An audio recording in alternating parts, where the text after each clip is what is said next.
Very good evening to all. So our clinical presentation today regarding the low back pain. We know almost we know low back pain is very important, and almost more than 70% patient in our OPD regarding the low back pain. So here I will share most common three scenario in our class, and after that we will discuss about all the patients and all the cases. If there is any question or any problem, then we can actually discuss later on. So our first scenario, so I will share my first case scenario.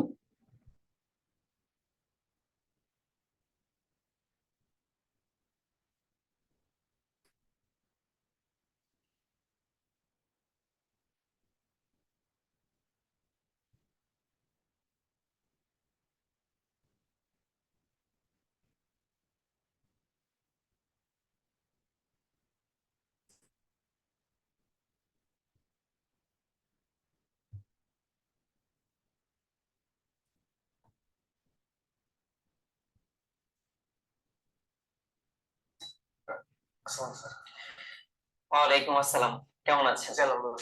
আচ্ছা, কি নাম আপনার? আমার নাম মোহাম্মদ সালাম হোসেন টিটু। টিটু মিয়া। আচ্ছা, টিটু সাহেব, আপনার বয়স কত? আমার বয়স 40 বছর বয়স। কি সমস্যা আপনার? স্যার, আমার মাজার সমস্যা প্লাস পায়ের সমস্যা। মাজায় ব্যথা আছে, পায়েও ব্যথা আছে? আচ্ছা, কোন পায়ে ব্যথা করে? ডান পা।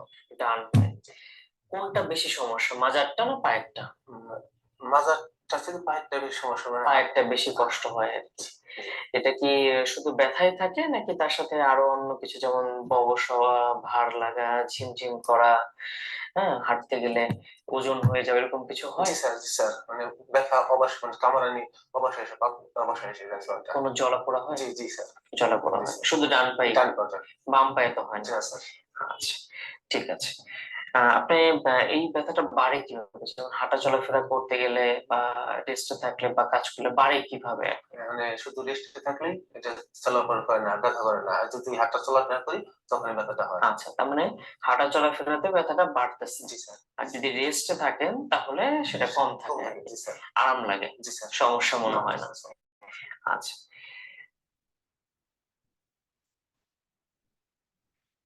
So here actually this patient came to me with right-sided back pain, as well as he had radiculopathy to the right leg. So I will share my examination part.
Give me a few seconds.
Okay, actually, I will give the oral demonstration.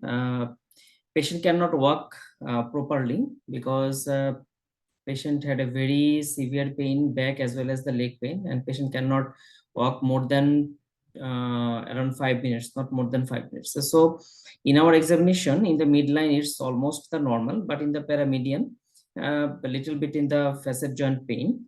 And in the deep percussion, patient has a very severe pain in the back as well as the right side radiculopathy there. So if we go for the range of movement, so the extension, flexion extension, right side is tender and also very tender in the stop test, because when we extend for the few minutes, it is heaviness in the right side. And if we then go for the forward bending, and after that gradually the heaviness gone. So in the neurological test, the plantar is diminished, and other than plantar, the ankle and the knee reflex are the normal. And the special test, especially when we got this patient in the first visit, that time the SLR right side and near about around the 45 to 50. But after 3 weeks later, now it is around 60. And the contralateral SLR negative, and Patrick and fair test also the negative. So in my investigation, I did the CVC, X-ray, lumbosacral spine, AP oblique and lateral view, and the MRI also done. That gives the L5S1 right-sided foraminal disc herniation, creatinine and RBS normal. So here actually I try to give the demonstration of the, please see, this is actually the L5S1 disc, and you can see that the right-sided paracentral disc herniation, and it occupied the lateral foramen. And here, this small dot, that is actually the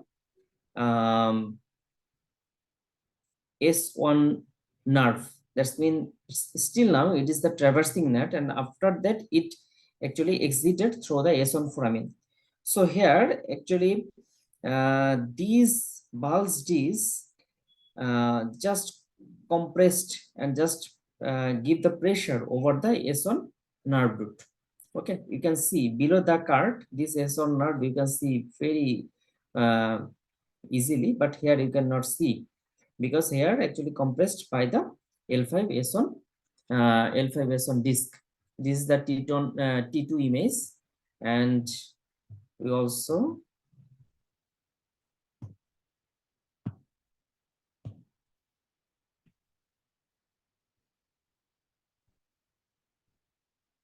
you can see very nicely this area.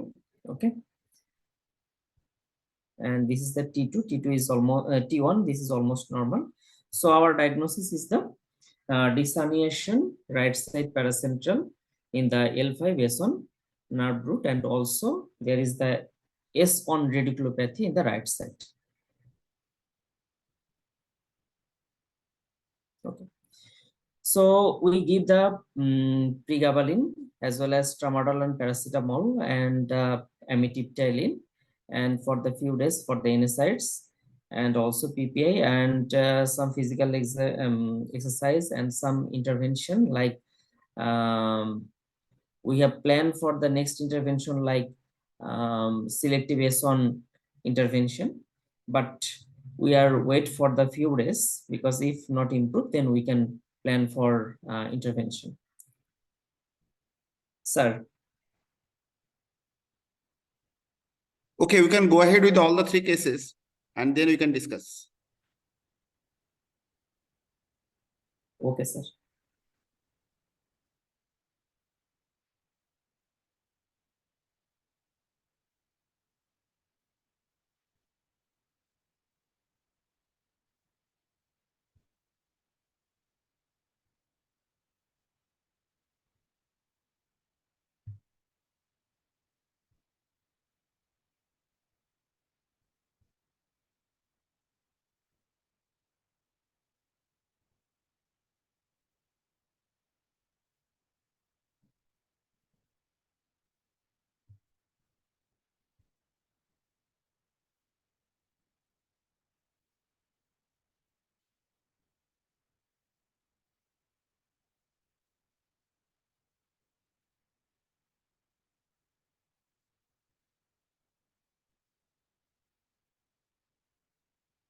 30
30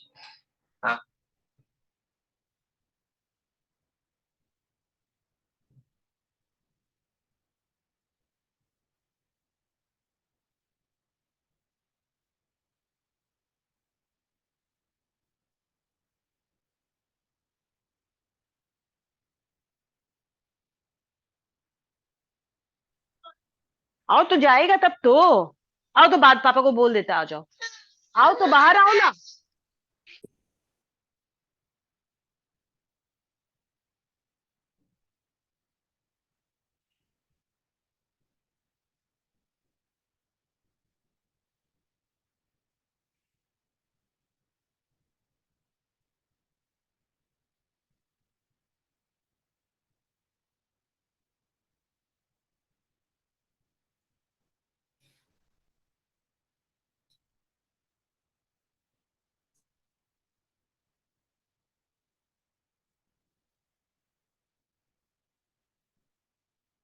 Milton, you do one thing. You just show the presentation. You forget about the videos. Okay, you just tell what was the conversation with the patient. Sure, sir. Sure, sir. I'm so sorry, sir. Actually, everything here was It's okay. okay. It's okay. Go ahead. When actually Go ahead. transferred the file from my edited video from my mobile to the laptop, after that every video anyhow collapse. So I cannot actually. Just a minute, sir. Give Okay, me just. you go ahead with the PPT and tell the history what was there. Sir, I am already reconnect. If I'm not sure, but I try to last one, sir.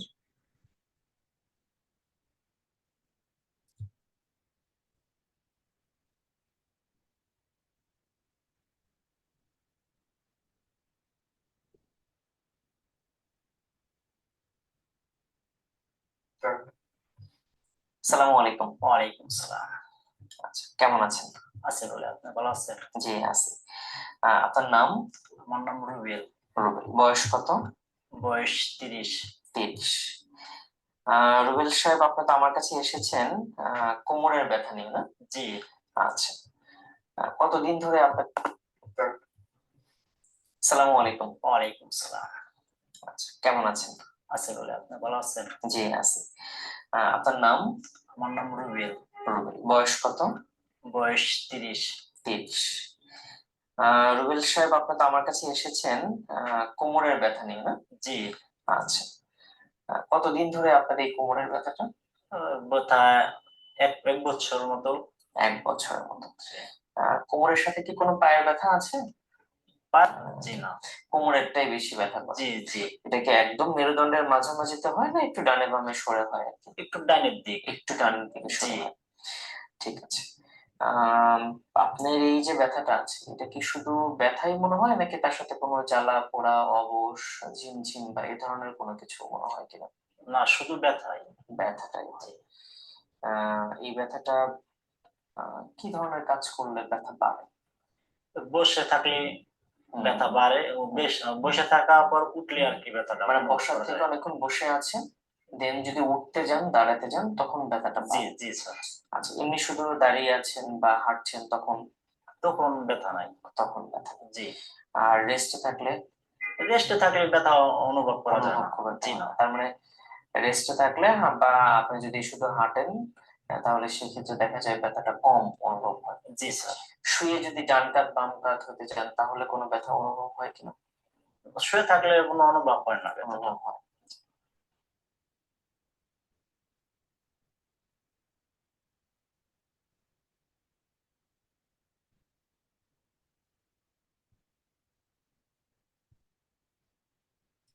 So here actually patient came to me with the history of the back pain, and his back pain for around 6 months,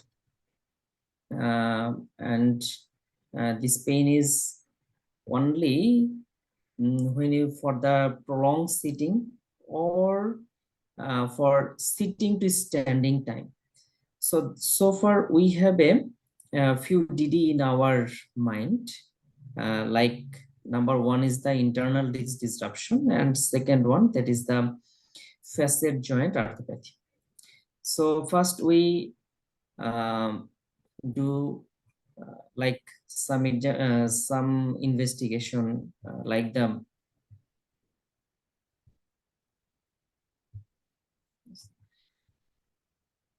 so in our physical examination, almost everything is normal except the facet joint palpation, and also the facet joint loading test are normal, but neurological examination and all special tests are almost normal. And we did the CBC, it's almost quite normal. X-ray, AP and oblique view, especially the right side is oblique. You can see the facet in the oblique view. So far we do for oblique X-ray. But another history he already gave, that is the severe pain also in the sitting position, because we all know that facet is not loaded in the sitting position, only the when you from sitting to standing, that time actually facet is loaded. So patient came to me around 2 months back. So after that we give some medication, but when actually patient feel pain and the NRS around the 6 or 7, patient is a barber, so cannot actually do his daily work. So far we plan for the MRI, as well as we have the another plan, that is the median branch block. So here we can see that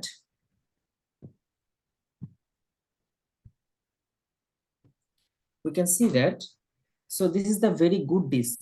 You can see in the T2 section, just the outer layer, that is actually the annulus, and the internal part, that is the nucleus, and here is the very good hydration. But if we see the L5S1, you can see the annulus is blackish, but the nucleus part, there is the hypo and hyperechoic structure you can see. Okay, so hyper and hyper intense structure, like the white and black shadow you can see. So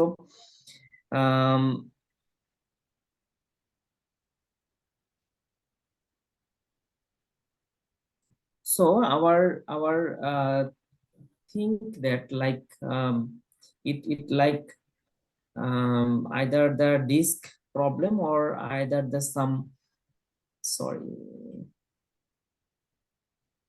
so disc problem as well as the facet joint also. So but next we actually plan for facet joint median branch block first. Why? Because when actually I give the pressure over the facet joint, it is so much painful. And another one things, around 20 to 30 minutes he can actually sitting, but more than 30 minutes he cannot sit. So my first plan was ozone discectomy as well as the facet joint injection, but patient cannot bear at a time this kind of intervention cost at a one time. So far we plan for break down the segment like the facet joint ultrasonal guided. It is, you know, that ultrasonal guided facet joint median branch block is not so much costly, so it less costly. So after that, if not improved, then we go for actually the ozone nucleolysis. That was my plan because patient is poor. So when actually we did intervention in the facet joint, so that time around 3 weeks later, just when actually I take this video, there is 3 weeks later, patient now around 70 to 75% gone. So median branch block, it relieve the facet joint arthropathy pain, and also we have a component of the internal disc disruption, but this pain is not so much. Patient can do his normal work. So this is the very differentiation, because we know that how where actually the pain generator.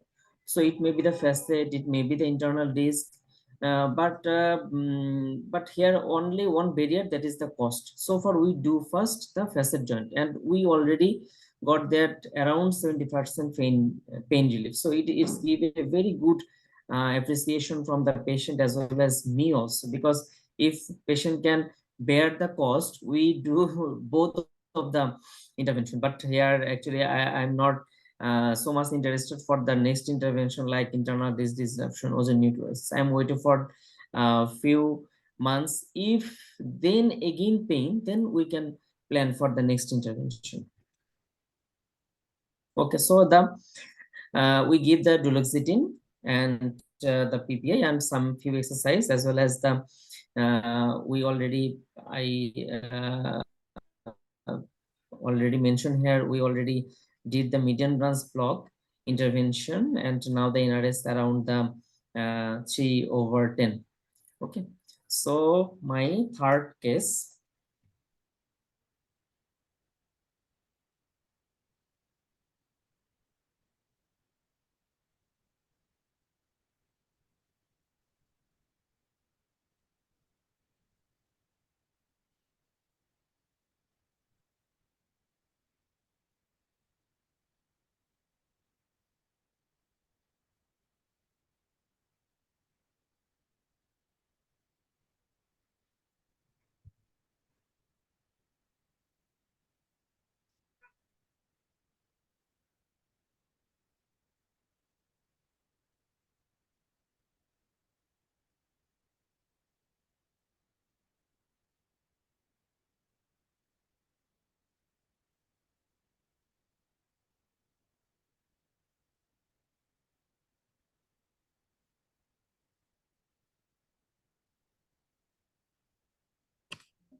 Little bit discuss regarding the third case. Actually, this patient came with a history of multiple joint pain, and especially now the buttock area is so much painful, and he had also the spine pain, especially the cervical area, also the chest, especially the costochondral joint area also tender, and patient suffered this pain around 2 to 3 years. And patient have a early morning is very stiffness. So yes, my video is working. কি নাম আপনার? তৌহিদুল ইসলাম। তৌহিদুল ইসলাম, বয়স কত? 28। 28। আচ্ছা, তো এছাড়া আপনার সমস্যা কি? আমার সমস্যাটা হচ্ছে স্যার এই বুক টুক দিয়ে ঘাড়টার দিয়ে। আসসালামু আলাইকুম। আচ্ছা, কি নাম আপনার? তৌহিদুল ইসলাম। তৌহিদুল ইসলাম, বয়স কত? 28। 28। আচ্ছা, তো এছাড়া আপনার সমস্যা কি? আমার সমস্যাটা হচ্ছে স্যার এই বুক টুক দিয়ে ঘাড়টার দিয়ে সারা শরীরে প্রচন্ড ব্যথা হয়। যখন আমি ঘুম থেকে উঠি তখন একটু নড়াচড়া দেওয়ার পরে 5-7 মিনিট পরে আস্তে আস্তে এটা কমতে থাকে। তারপর স্যার আমার যে বসার স্থানের যে পাঠক তার একটু উপরে আমার ডান সাইড বাম সাইড দুটোই অনেক প্রচন্ড ব্যথা হয়। আচ্ছা, কতদিন ধরে এই ব্যথা? এটা স্যার 2 থেকে 3 বছর যাবত এটা নিয়ে বলতেছি। 3 বছর। এটা কি শুধু ব্যথায় থাকে নাকি ব্যথার সাথে জ্বালা পোড়া, অবশ, ঝিমঝিম এগুলো কোনো কিছু মনে হয়? না স্যার, শুধু ব্যথাই। শুধু ব্যথাই। আচ্ছা, ব্যথাটা আপনার কিভাবে বাড়ে বা কোন সময় বাড়ে? এটা স্যার দীর্ঘ টাইম একটু বসে থাকলে প্রচন্ড ব্যথা হয়। যখন আমি একটু শুয়ে থাকতে যাই, রেস্টে থাকতে যাই ঘন্টাখানিক, তখন থেকে আবার এই ব্যথাটা আমি অনুভব করি। হাঁটা চলার ক্ষেত্রে স্যার আমার বুক হাতটা যায় না স্যার এরকম। আচ্ছা, এই যে বললেন যেটা বুক, পিঠ, কোমর, এগুলোর মধ্যে কোনটা এখন সবচেয়ে বেশি মনে হয়? স্যার কোমরের ওইটাই স্যার, যে কোমরেরটাই বেশি মনে হয় স্যার। আচ্ছা, সো আপনি ভালো থাকেন কিভাবে? কোন সময় মনে হয় যে তুলনামূলক ভাবে ভালো আছে? স্যার মাঝে মধ্যে দোকান থেকে ওই যে স্টেরয়েড আছে স্যার, ওইটা আবার মাঝে মধ্যে পেন কিলার খাইলে ওটা কিছুদিনের জন্য ব্যথাটা নিরাময় থাকে স্যার। আচ্ছা, সকালে যেমন স্যার উঠলে পরে পায়ের গোড়ালিতে পা ফেলাতে আমার একটু কষ্ট হয়, আর হচ্ছে স্যার মাঝে মধ্যে একটু চোখ লাল থাকে। আপনার ফ্যামিলি থেকে এরকম কেউ আছে যাদের এই ধরনের পেইন? এটা আমার মায়ের আছে। আপনার মা আছে, ঠিক আছে। সো আপনাকে আরো কিছু প্রশ্ন করবো। সেটা কোমরের ব্যথা তো, তাই না? জি স্যার। ওকে, আমি যেটা বলি বাটক পেইন বা বসে থাকার যে মাংসপেশি, এটা কি দুপাশেই হয় নাকি ডান পাশে বাম পাশে? দুই পাশে হয়, মাঝে মধ্যে ডান সাইডটা একটু বেশি বেশি মনে হয়, এক এক সময় এক এক সময় এক সাইডে হয়। আর পায়ের গোড়ালিতে ব্যথা আছে না? জি স্যার, পায়ের গোড়ালিতে। আচ্ছা, ঠিক আছে। আঙ্গুল টাঙ্গুল দিয়ে কোনো ব্যথা হয়? আঙ্গুলে মাঝে মধ্যে একটু এই সাইড দিয়ে একটু লাগে। আচ্ছা, ঠিক আছে। ডায়েটের কোনো হিস্ট্রি আছে? না, এমনি পেটে সমস্যা আছে স্যার, যেমন খাবার খেলে একটু হজমটা একটু কম হয়, মাঝে মধ্যে পায়খানা একটু কষা হয়। আচ্ছা, আবার একটু নরম হয়। স্কিনের কোনো সমস্যা? স্কিনে বলতে মাঝে মধ্যে একটু চুলকানি আছে। ঠিক আছে। আর ব্যথার ওষুধ খেলে তো মোটামুটি ব্যথা কন্ট্রোলে চলে আসে, মোটামুটি 2-1 দিন ভালো থাকেন। 2-1 দিন ভালো থাকে, তারপর আবার ব্যথা তৈরি হয়। ঠিক আছে। His AMOR criteria almost 8.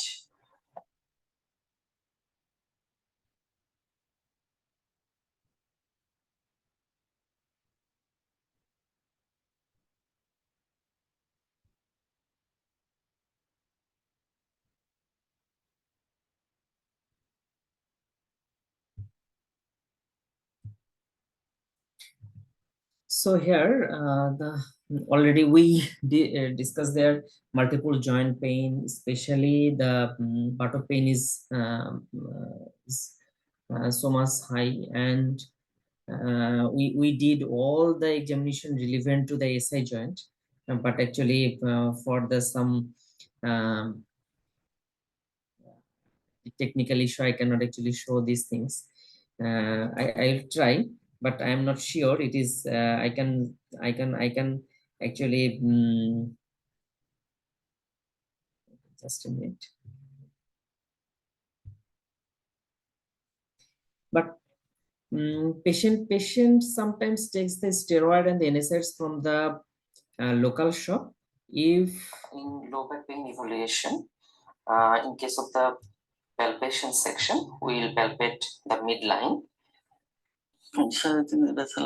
Okay, in the midline there is a pain in interspinous, especially the interspinous area is painful, And after that, 1 centimeter lateral from the midline, it is mainly the facet joint.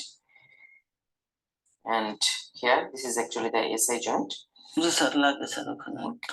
it is painful. So both SI joint are the painful. Okay.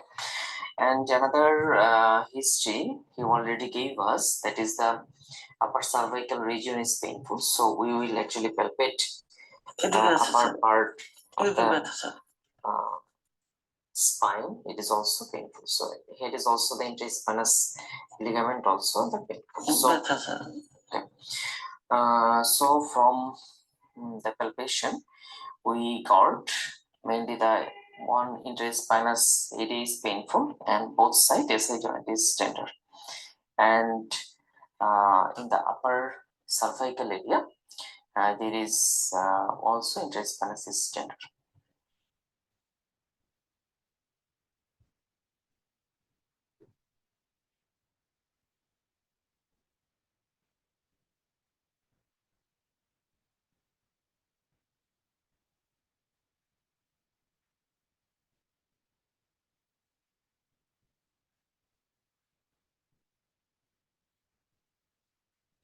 So after that, actually, we did almost all examination, like the Patrick test, Ganselen's test, thigh thrust, and sacral thrust, and distraction test. Almost every test give the positive result.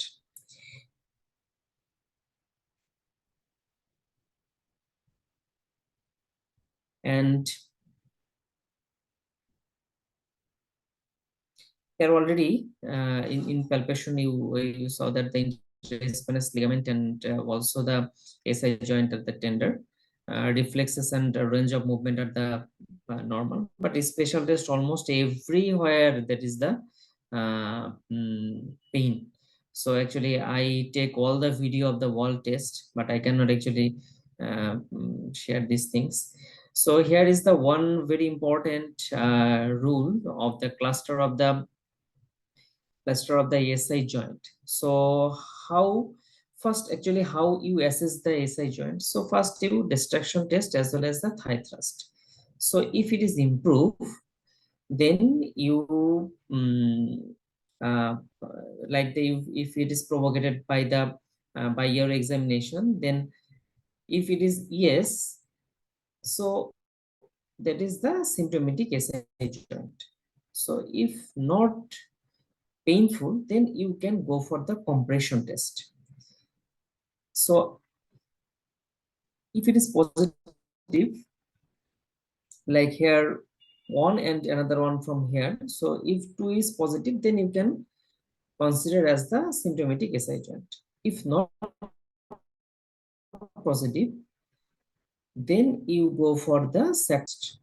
So after that, if sacral thrust is positive, so you can consider the SI joint, because 2, one from here, another from here. So this is the 2 already positive. So you can consider the symptomatic SI joint. If not positive, then you can think like SI joint may not the painful structure. So we did around at least 4 in like special test, like the distraction test and thigh thrust test, compression, and the sacral thrust test. So if the 2 or more is positive, then you can consider as the SI joint is a pain generator. If less than 2, like 1, it is unlikely. If there is no anyone not positive, then rule out the SI joint. And here favors not include, but favors also give the positive history. Favors is not only positive for the SI, it also positive for the hip. So always exclude if favors is positive, only the if favors is positive, then you consider the if there is any hip pathology or not. Okay. So another one, the adductor magnus, if myofascial tender or the myotendinous junction is the tendinopathy, so that time actually favors also the positive. So investigation like the CBC, ESR is so high, CRP is also high, and the SLR, HLA-B27 positive. So we gave, so our diagnosis of the spondyloarthropathy with both SI joint arthritis So we started the sulfasalazine 2 gram daily and the tofacitinib 5 milligram daily, and the NSAIDs because he already taken the sulfasalazine for the last around 4 to 5 months, but not so much improves. Then we try to another newer molecule called as the tofacitinib 5 milligram daily, and NSAID on demand, but it not every day, should not take every day. And then the PPI and the exercise, and if it improves, then we can consider as the intervention for the SI joint, right or left side, which is more, because patient get the history of the right side is the more painful. Thank you, sir. So we can discuss regarding 3 cases.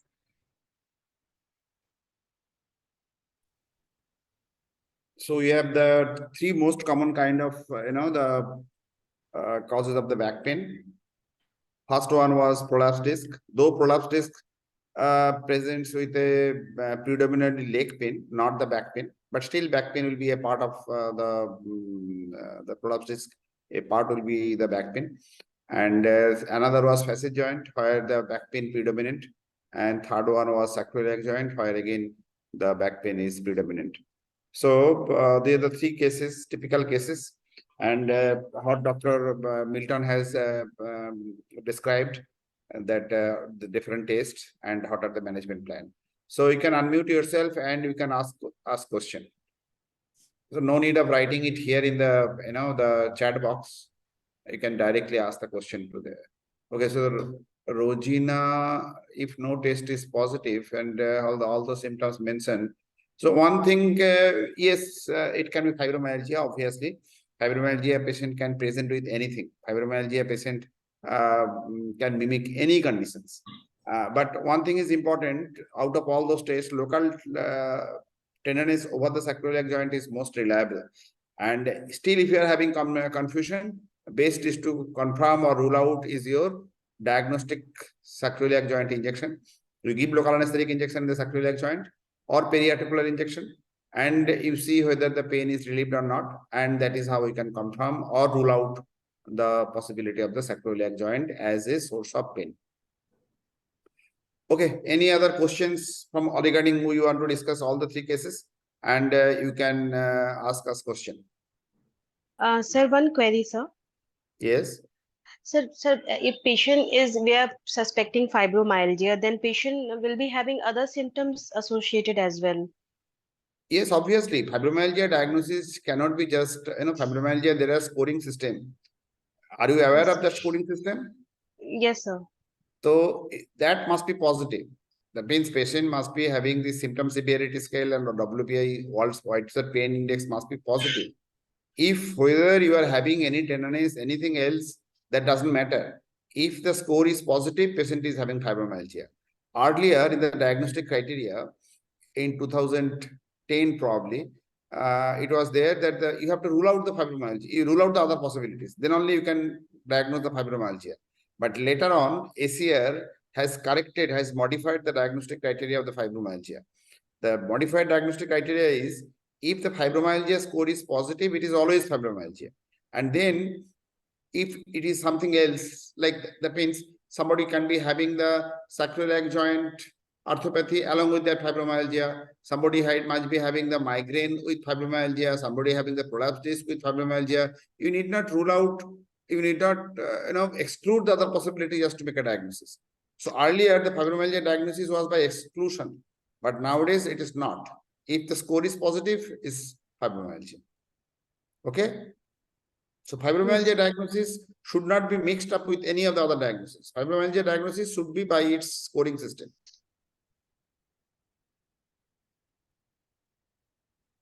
Sir, Yes, yes. in the second case, the patient is having internal disruption along with the facet joint arthropathy, where the patient cannot is having pain while standing, from sitting to standing. In such case, can we give this for disc disruption? Can we give PRP, sir? PRP also. PRP in the disc, there are some papers are there. But always remember that the PRP injection still now don't have that much evidence.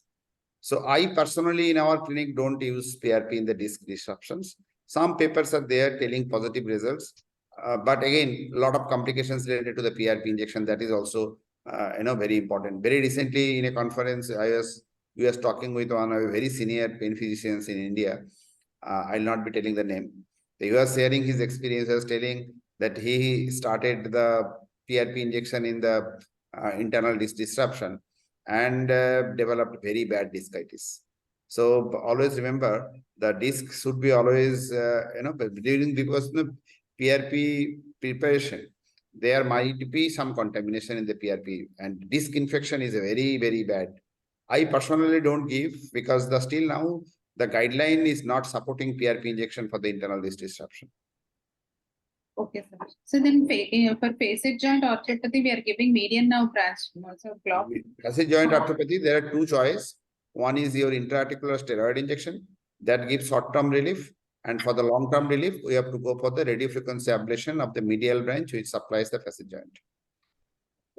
So only ultrasound guidance without fluoroscopy can be go. Yes, it can be done both.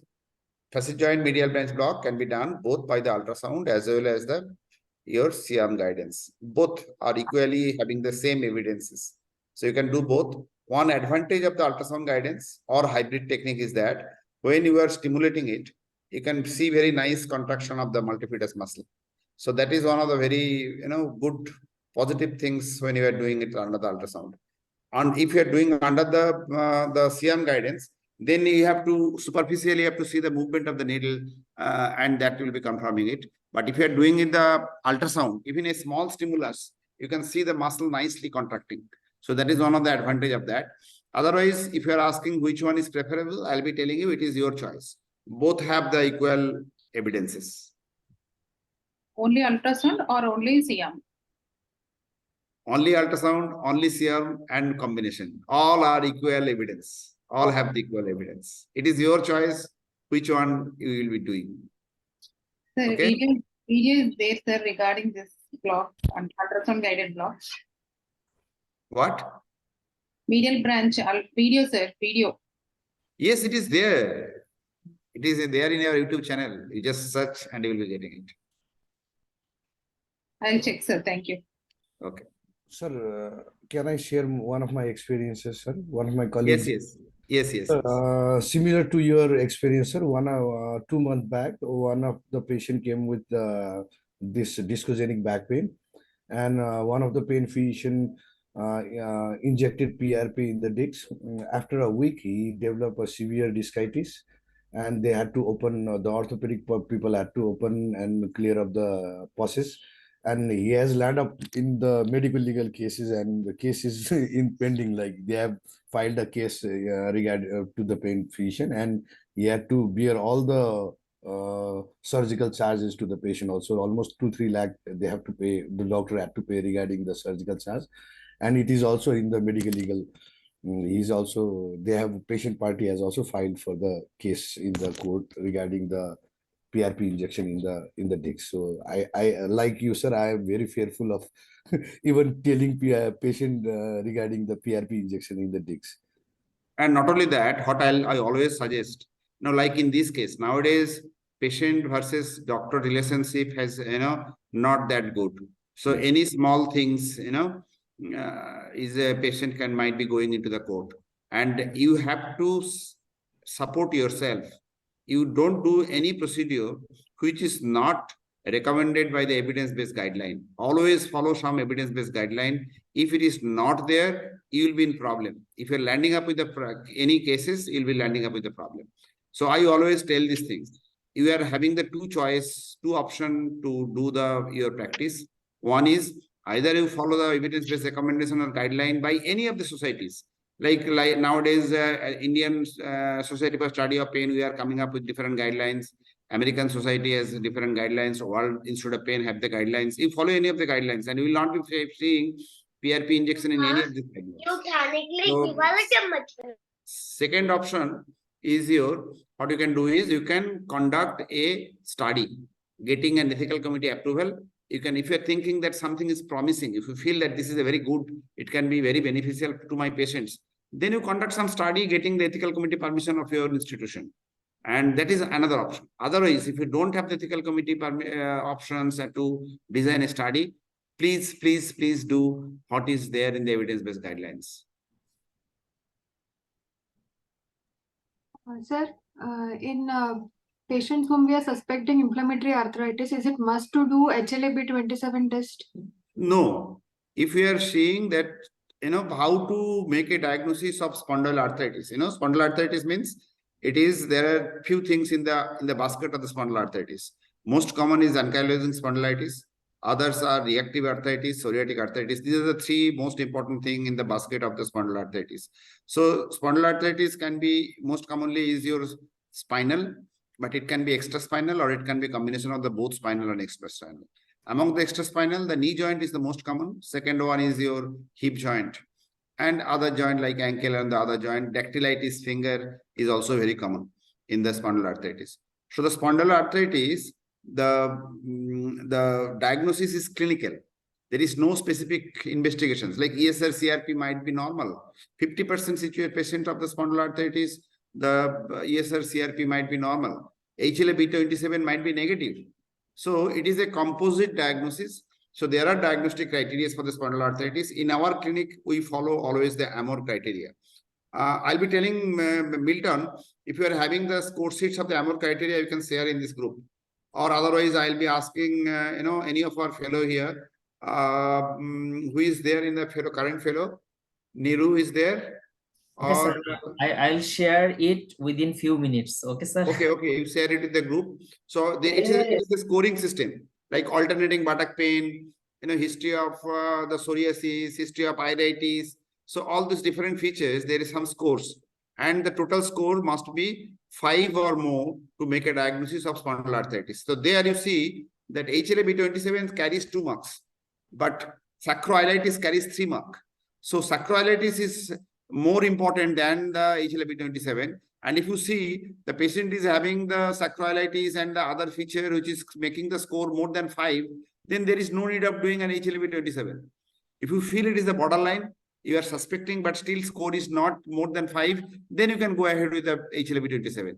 In our clinic, we very rarely do the HLA-B27 unless it is borderline. If you feel that it is borderline, if you are strongly suspecting, then you do. But if there is a positive sacroiliitis, either with the X-ray or MRI, and the total score is more than 5, then you need not have an HLA-B27 test. Understood? Yes, sir. So one more thing, sometimes when the patients complain of lower back ache along with buttock pain, it is somewhat difficult to rule out the gluteal trigger, the facet joint and the SI pain. So, sir, how do we come to a conclusion? So, if you are having the confusion, you are always having the one very simple rule you remember. This is for all of you. The very simple rule that whether you are getting local tenderness or not. If you are getting local tenderness, what are your possibilities? The things which is having the local tenderness are what? Number one is your yes, Milton. What you can do is you can share this file you can attach this file in the chat box so that everybody can download it and they can, go through it. Okay, sir. So here you see the all has a different score. You see the oligoarthritis, buttock pain, alternating buttock pain, the sources like digit or dactylitis, heel pain, iritis. So all those things is having some points. Psoriasis, radiological sacroiliitis is carries very strong 3 point, whereas HLA-B27 carries 2 point. That means if you are asking me which is more important, so the sacroiliitis MRI or X-ray is more important than the HLA-B27. Okay. Anyway, what I was discussing right now. Okay, how to differentiate in these conditions? If you are having any dilemma, then you should be going for the diagnostic block, but some simple rule. Local tenderness means what are the structures, what are the back pain causes which can cause the local tenderness? One is your interspinous, supraspinous ligament in between the two spinous process. Then is your myofascial pain involving your erector spinae group of muscles, or quadratus lumborum muscles, then your facet joint, then is your sacroiliac joint, then the gluteal muscles, piriformis muscles, myofascial pain. So these are the superficial structures. You will not be getting tenderness if it is a deeper structures. Like suppose somebody is having the vertebral body pathology, fracture vertebral body, or somebody is having the internal disc disruption, disc prolapse, psoas myofascial pain. These are the conditions where you will not be able to get the spinal canal stenosis, radicular pain, radiculopathy. These are the structures where you will not be able to elicit the tenderness. So whether you are getting tenderness or not, by that way you can, divide the group of pathologies. One group where there no tenderness means it is deeper structures, vertebral body, disc, spinal canal, psoas muscle, and whether you are getting tenderness means facet, SI, superficial muscles, and the ligaments. So they are the causes. Then if you are still having the problem, then you take the detailed history, sitting whether it is a painful or not. Sitting will be painful in the internal disc disruption, sacroiliac joint pain, the quadratus lumborum myofascial pain, piriformis syndrome. They are the conditions where the sitting will be painful. You ask whether sitting is comfortable or sitting is painful. So in that way, we can, the differentiate the different conditions. And still, if you're having the dilemma, you go for the diagnostic block and you either confirm your diagnosis or rule out your diagnosis. The few patients also complain of pain over the iliac crest area. Yes, iliac crest area. What are the most common areas? The quadratus, the erector spinae. There are some few of the muscles which are getting, particularly the quadratus, is getting attached over the iliac. If you are getting the pain above or around the iliac crest, where the muscles are getting attached, so one of the common reason is the myofascial pain of those conditions. Local tenderness means it's a very simple thing rule. Local tenderness means your structure, superficial structure is responsible for the pain. You just try to understand or try to understand from your anatomical knowledge that what are the superficial structures which can be the source of the pain in these conditions. If tenderness is not elicited, patient is telling pain is coming deep from these structures, then you consider what are the deeper structures there which can be a source of pain. And in there, you will not be able to elicit the tenderness. Okay. Sir, I have already shared our Daradia history sheet, so everyone can download from the chat box. Okay, so you can download this and you can go through this. Probably you have shared the fibromyalgia score sheet also, isn't it? Yes, sir, including all the sheets. So fibromyalgia, the rheumatoid arthritis, the spondyloarthritis, all those diagnoses, even if you know it very nicely, even then we always advise that please tick the appropriate box and count the score, then your accuracy will be increasing. Just don't, ask randomly that, okay, whether you are having the burning pain, whether you are, no, not that way. You just very systematically, you feel, you tick it, and then you count your score and then make a decision what to do. And always help, I always, even if I can remember the different things, even then I always put the tick mark on the box in the score sheet, and then I take the decision whether it is the spondyloarthritis patient or not, whether it is a fibromyalgia patient or not. Okay. Other questions? So these three cases very typical. First case was prolapsed disc, second case was facet joint, and third case. There are three common causes of the back pain.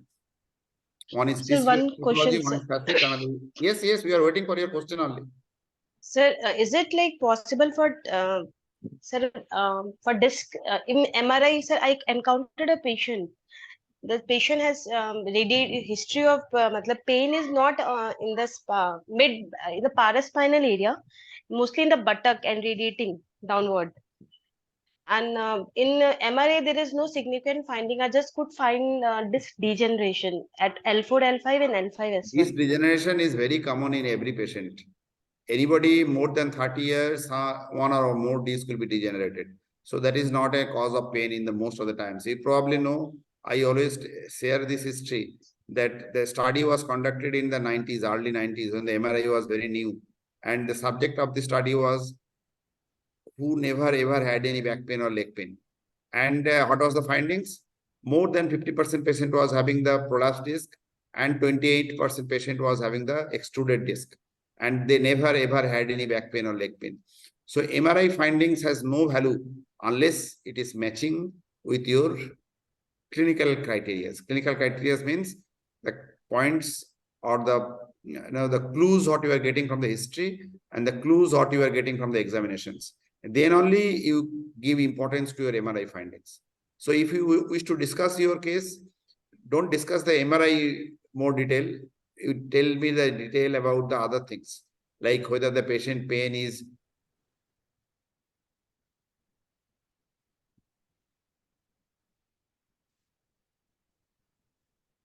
radiating or not, whether the pain is aggravated or sitting or not, whether the pain is increased on forward flexion or extension, whether the patient is having all those history is important, and whether you are having the local tenderness or not, whether the range of movement is normal, whether there is any neurological findings, what are the neurological findings, any special clinical test. So all those things are important to make a diagnosis, and then only you match it with the MRI.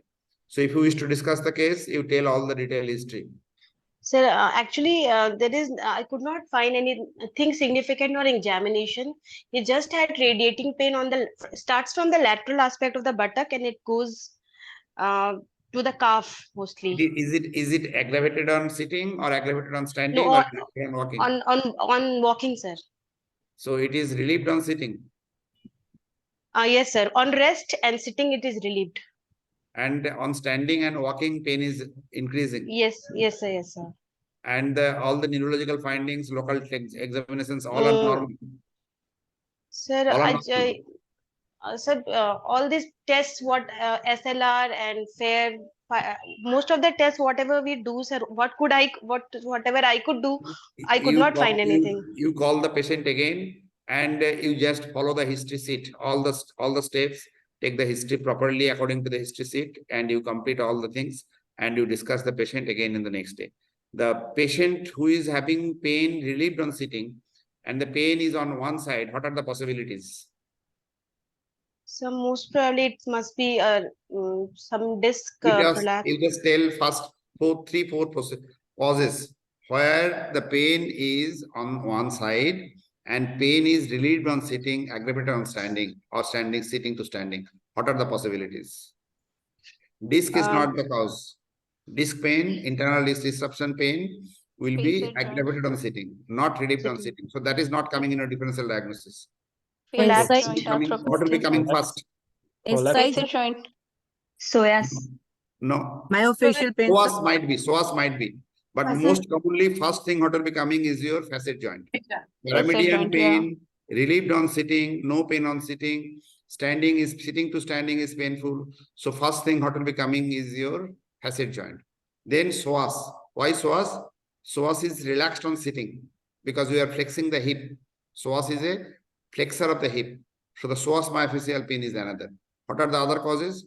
Pain, paramedian pain, which is relieved on sitting. What are the other causes? Ligamentous injury. Fine.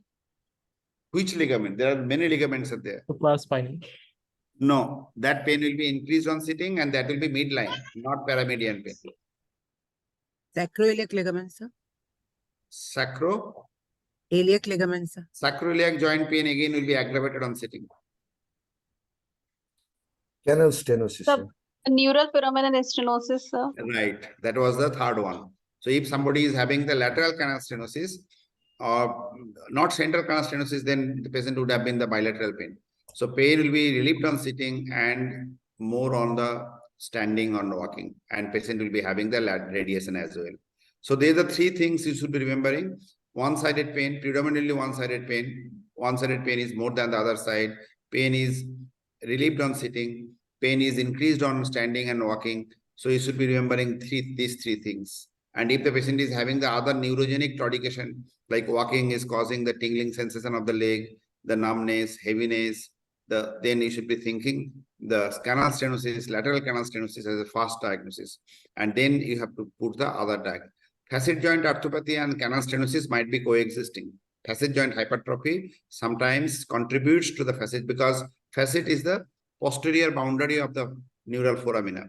So if somebody is having the canal stenosis, lateral canal stenosis, foraminal stenosis, then the contribution might be coming from the disc and the facet, or sometimes together.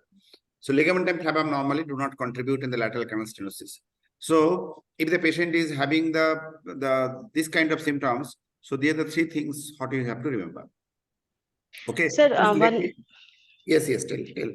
Sir, if there is lateral canal stenosis, there must be some reason. There is any disc causing the stenosis or Not ligamental always. I hyper. told you, facet joint hypertrophy can also causes the lateral canal stenosis. Most commonly, it is the combination of the bulging disc or the facet and the facet joint together, but it can be only facet joint. But MRI, you should be throwing some light.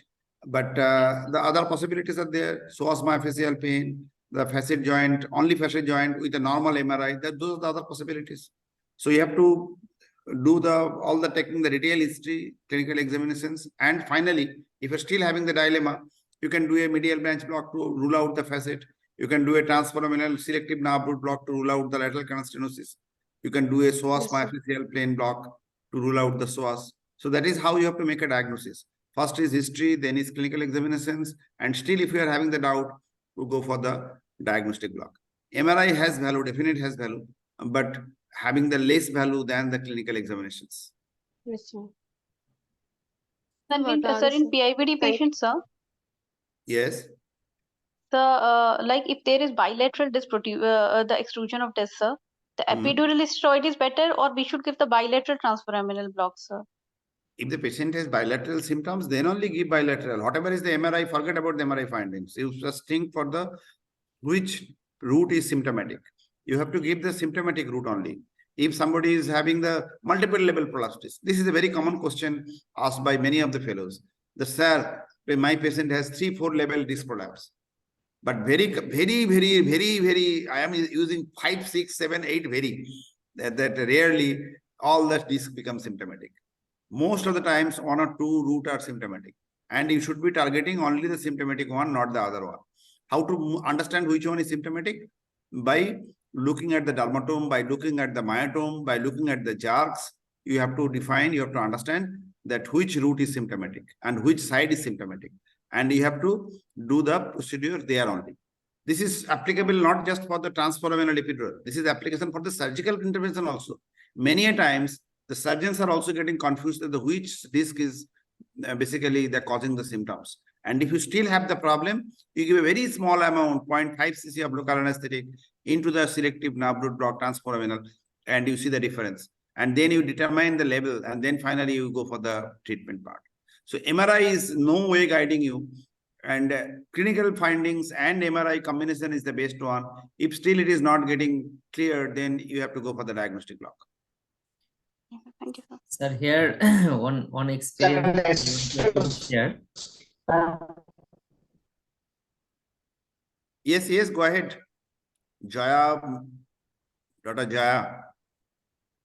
Sir, dextrose prolotherapy for back pain, sir, your experiences. Dextrose prolotherapy, back pain. Yes, sir. Yes, sir. I don't like this question. Back pain is not a diagnosis. You tell me the diagnosis first. That in which conditions you wish to do the dextrose prolotherapy? For caudal, sir. For caudal dextrose. Is there any rule, sir? Caudal dextrose. What I am asking, back pain, sir? Don't think of any treatment. This is for all of you. Never ever think of any treatment unless your diagnosis is being confirmed. You are telling the back pain. Is it a diagnosis?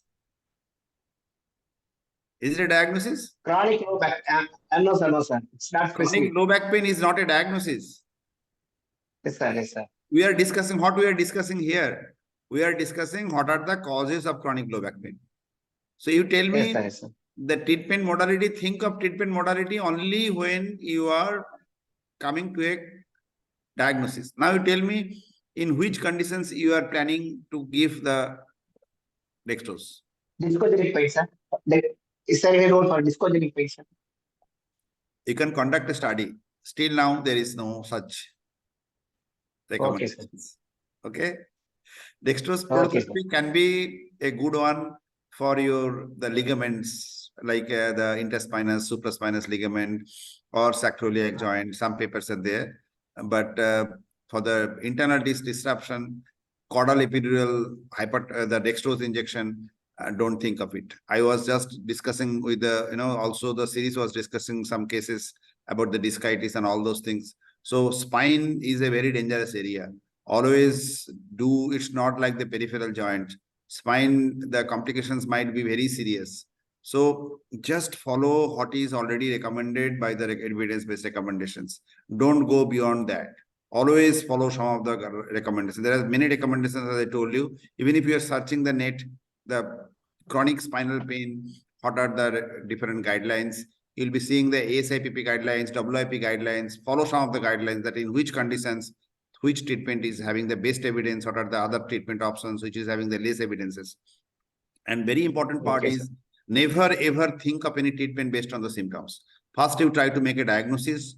What are the pain generator? What is the source of the pain? What is the cause of the pain? And then you think of the treatment part. Okay? Okay, sir. Thank you. So for discogenic pain, is there anything that we can see from a normal lumbar sacral X-ray? In the X-ray, discogenic pain, we was just discussing in our last basic class. The discogenic back pain, the X-ray is most commonly cannot make a diagnosis, except for two conditions. If there is a gas shadow, sometimes we call it vacuum phenomenon. The gas shadow can be seen in a degenerated disc. That is one of the conditions which can be diagnosed with a plain X-ray. And second thing, what can be diagnosed with the plain X-ray is the reduction of the disc height. Reduction of the disc height is for what? Because annulus cannot stand. Annulus is degenerated, so it can be coming closer. So these are the two conditions which can be diagnosed with your X-ray. But these are rare. These are comparatively rare. Most commonly, the discogenic back pain, internal disc disruptions, will be having the annular tear, will be having the the disc bulge. So these are the common MRI findings. And the MRI is the best form of investigations to diagnose any of the disc-related pathologies. So meaning if a normal lumbosacral X-ray doesn't rule out discogenic? Never. Normal lumbosacral will be the, in fact, discogenic back pain, most commonly X-ray becomes normal. Okay, thank you, sir. So I'm asking this question because I'm getting many referrals for interlaminar epidural injections from various colleagues in various other specialties. So what are the indications for interlaminar epidural injections, steroid injections? First of all, I'll be telling you one thing, that even though your patient is referred to you for interlaminar epidural, first you make your diagnosis. After your clinical diagnosis, I'll be telling my stories first. I'll be coming to your indications of the interlaminar epidural later on. First, please listen this. I know many of the pain physicians comes through the same pathway like me. So when I started my career, early times, I was attached with one of the orthopedic hospital, and they allowed me to start a pain clinic there. It was a very renowned orthopedic hospital here in this Eastern India. And I started pain clinic there. And no orthopedic surgeon was referring any patient to me. So then I went to the director. I told that, sir, nobody is referring patient to me and no direct patient is coming to us. So what is the meaning of opening this pain clinic? He was very, supportive. He himself was a very senior orthopedic surgeon. And then he given a notice circular to all the orthopedic surgeons that if you see the patient 2 times in your OPD coming with kind of back pain or any kind of pain, and if you cannot manage it, you must refer this patient to a pain clinic. If you think that surgery to be done, you can go ahead with the surgery. But if it is only pain and you have nothing to do, you must be referring this patient to a pain clinic. This is by order. This circular went to all the there was around 8 to 10 orthopedic surgeons. This circular notice went to all the orthopedic surgeons. But then again, what happened? They started referring this patient to a pain clinic, but they started referring this patient, the back pain, for epidural injection. This was the type of reference. Then again, I went to the director. I told, okay, sir, you see, this reference I don't like. Because when they are sending this back pain for the epidural, many of the time, back pain is because of the facet joint, because of the SI joint, What is the role of epidural in these cases? So epidural is not indicated. Now, if they are writing this epidural, then it is difficult to do the facet joint injection. Then the patient might be telling, or medical legally might be telling that, okay, this patient was referred to the pain clinic for the epidural and you have done facet joint injection. How can you do? Then our director was very supportive. Then again, he given a circular to all the orthopedic surgeons that whenever you are referring a patient to a pain clinic, don't advise anything what to be done. It is the discretion of the pain physicians what to do. It is not your choice what to do. So then they started, and then we started, at the evaluating the patient by our own and started doing the things. So what I'm trying to tell you that the epidural injections many times, because that is the only, or I'll be telling the most well-known interventional procedures to the orthopedicians, to the neurosurgeons, or to the others. They are much less aware about the medial branch block, about the lateral branch block for the sacroiliac joint, about the myofascial pain, about the piriformis syndrome. They are not that much aware. So what happens when they refer, they think the pain physicians are doing only epidural injection. And interlaminar epidural is, again, have the less choice. Caudal epidural has the more evidence than the interlaminar epidural. What is the reason? Reason is interlaminar epidural, our drug remains in the posterior epidural space. And our pain generators, painful structures are there in the anterior epidural space. So if you are giving drug in the posterior epidural space by interlaminar epidural, the drug may not go anteriorly. Epidural space is all around the spinal cord, all around the meninges, dura. So the drug must be traveling to the anterior dura, then only it will be effective, and it may not go. Whereas if you are giving caudal epidural, drug will be equally going anterior epidural space and the posterior epidural space. So the caudal epidural has the better evidences than the interlaminar epidural. So what I'm trying to tell, that back pain, refer to the back pain clinic for an epidural. You talk with your referring physicians, you tell them that ideally you should be going for the clinical examinations. And if I find that tenderness over the SI joint, I should go for the SI joint injection first, maybe diagnostic. If I find the tenderness over the sacroiliac facet joint, I should go for the facet joint injection first. I may not be going for the epidural injection. So please don't write what to be done. Please send us the patient for the patient's benefit only. So this you have to take, I'll be telling this all the new pain physicians. Many times we come across with these situations. You have to be a little bold. You have to be strong in your clinical examinations. Then only you can, raise your voice and tell that, okay, I have the this clinical, the knowledge to make a diagnosis of what should be done in this patient. Now coming to the last part of your question, that is interlaminar epidural. What are the indications? Epidural is indicated. Most common indication is the radicular pain. If somebody is having the radicular pain or radiculopathy, you must be knowing what is the difference between radicular pain and radiculopathy. Radicular pain means only pain along the distribution of the dermatome, that is your radicular pain. And if there is a neurological deficit, then it is called radiculopathy. So in these conditions, epidural works best. But again, if it is L5 or S1, it is better to go for the transforaminal or the caudal epidural rather than the interlaminar epidural. If it is bilateral, then you can go ahead in the interlaminar epidural in the upper lumbar areas. But again, always transforaminal works better. Why? Because the transforaminal, you are injecting the drug right at the target, close to the anterior epidural space, close to the nerve root where is the pain generator. So the most common indications for the epidurals, all epidurals, whether you are thinking of the interlaminar, caudal, or the transforaminal, ultimately these are all different windows through which you are trying to go to your target. Your target is your anterior epidural space where the nerve root is coming out. So the most common and the maximum evidenced indications for the epidurals are the radicular pain or radiculopathy.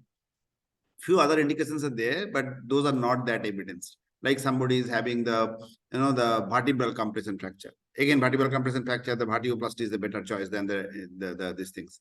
Internal disc disruption. There also you can go for the epidural. Canal stenosis, you can go for the epidural. So these are the indications for the interlaminar epidural or any kind of epidural. And a few other what is written in the book, but practically should not be done, is your vascular problems, like your vaso-occlusive disease, atherosclerosis, or CRPS. These are the other conditions where you can give epidural. But again, there are a few other better choice than these epidurals. But coming back what is the most common indications? It is the disc-related pathologies. Like if it is a radicular pain or radiculopathy, if it is a internal disc disruption, discogenic back pain, or if it is a central canal stenosis, you can think of the interlaminar epidural. But again, telling the same thing again and again, that interlaminar epidural is inferior than your transforaminal epidural.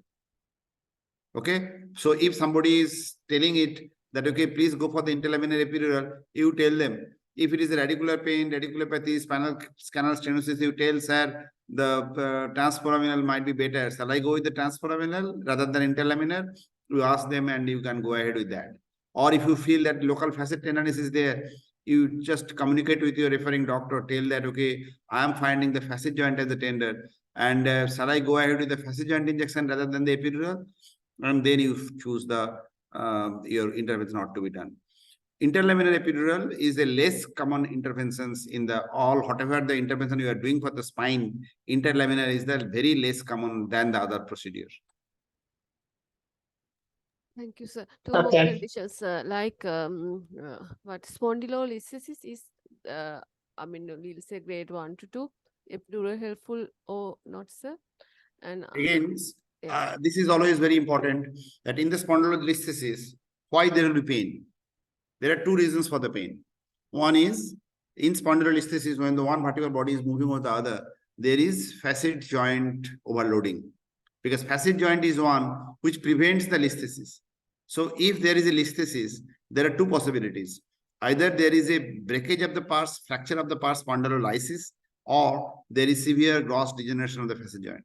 So that means finally, if a spondylolisthesis patient is present with the back pain, most commonly this back pain is because of the facet joint.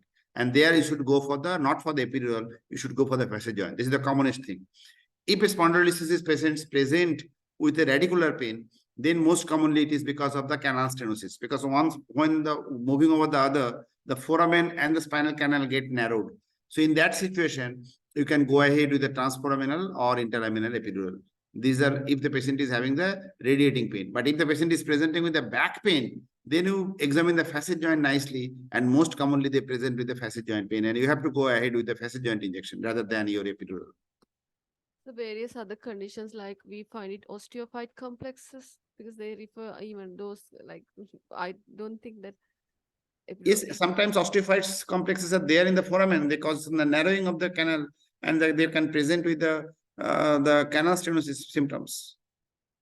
But the osteophytes outside the spinal canal or in the foramen, they remains asymptomatic. They need not be treated. Because many times you'll be seeing the osteophytes or syndesmophytes anteriorly and laterally. They are not going to produce any symptoms.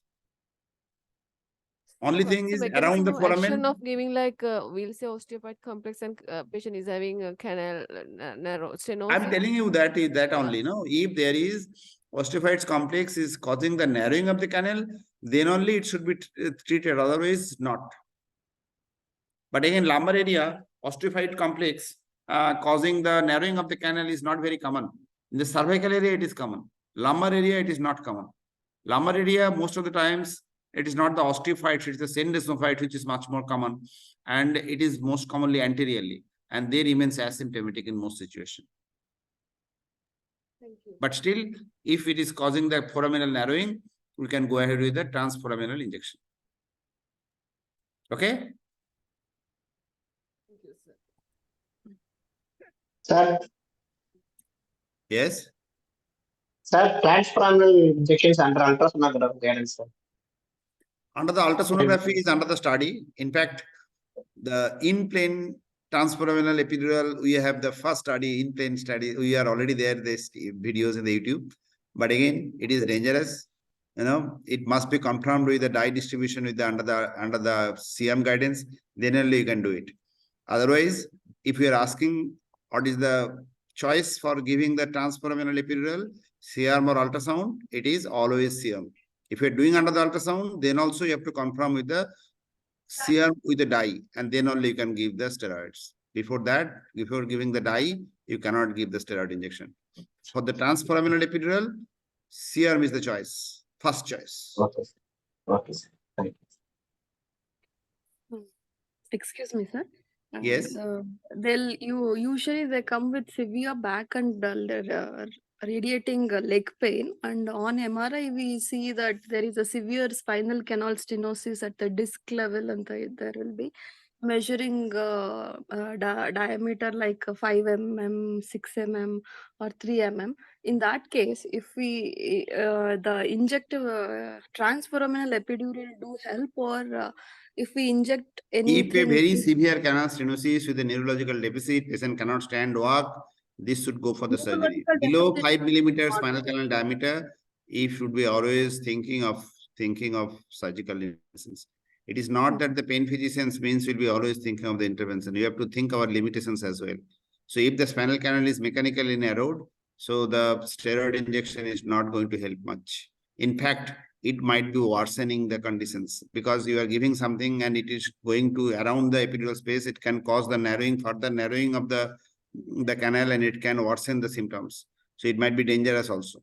Below 5 millimeter canal diameter, don't think of doing any interventions. Even without any motor deficit, we should not Yes, intervene. most of the times they will be having no motor deficits, but they will be having the very severe claudication symptoms. At rest, they will not be having anything, but as soon as they stand and they walk, their symptoms will be very severe.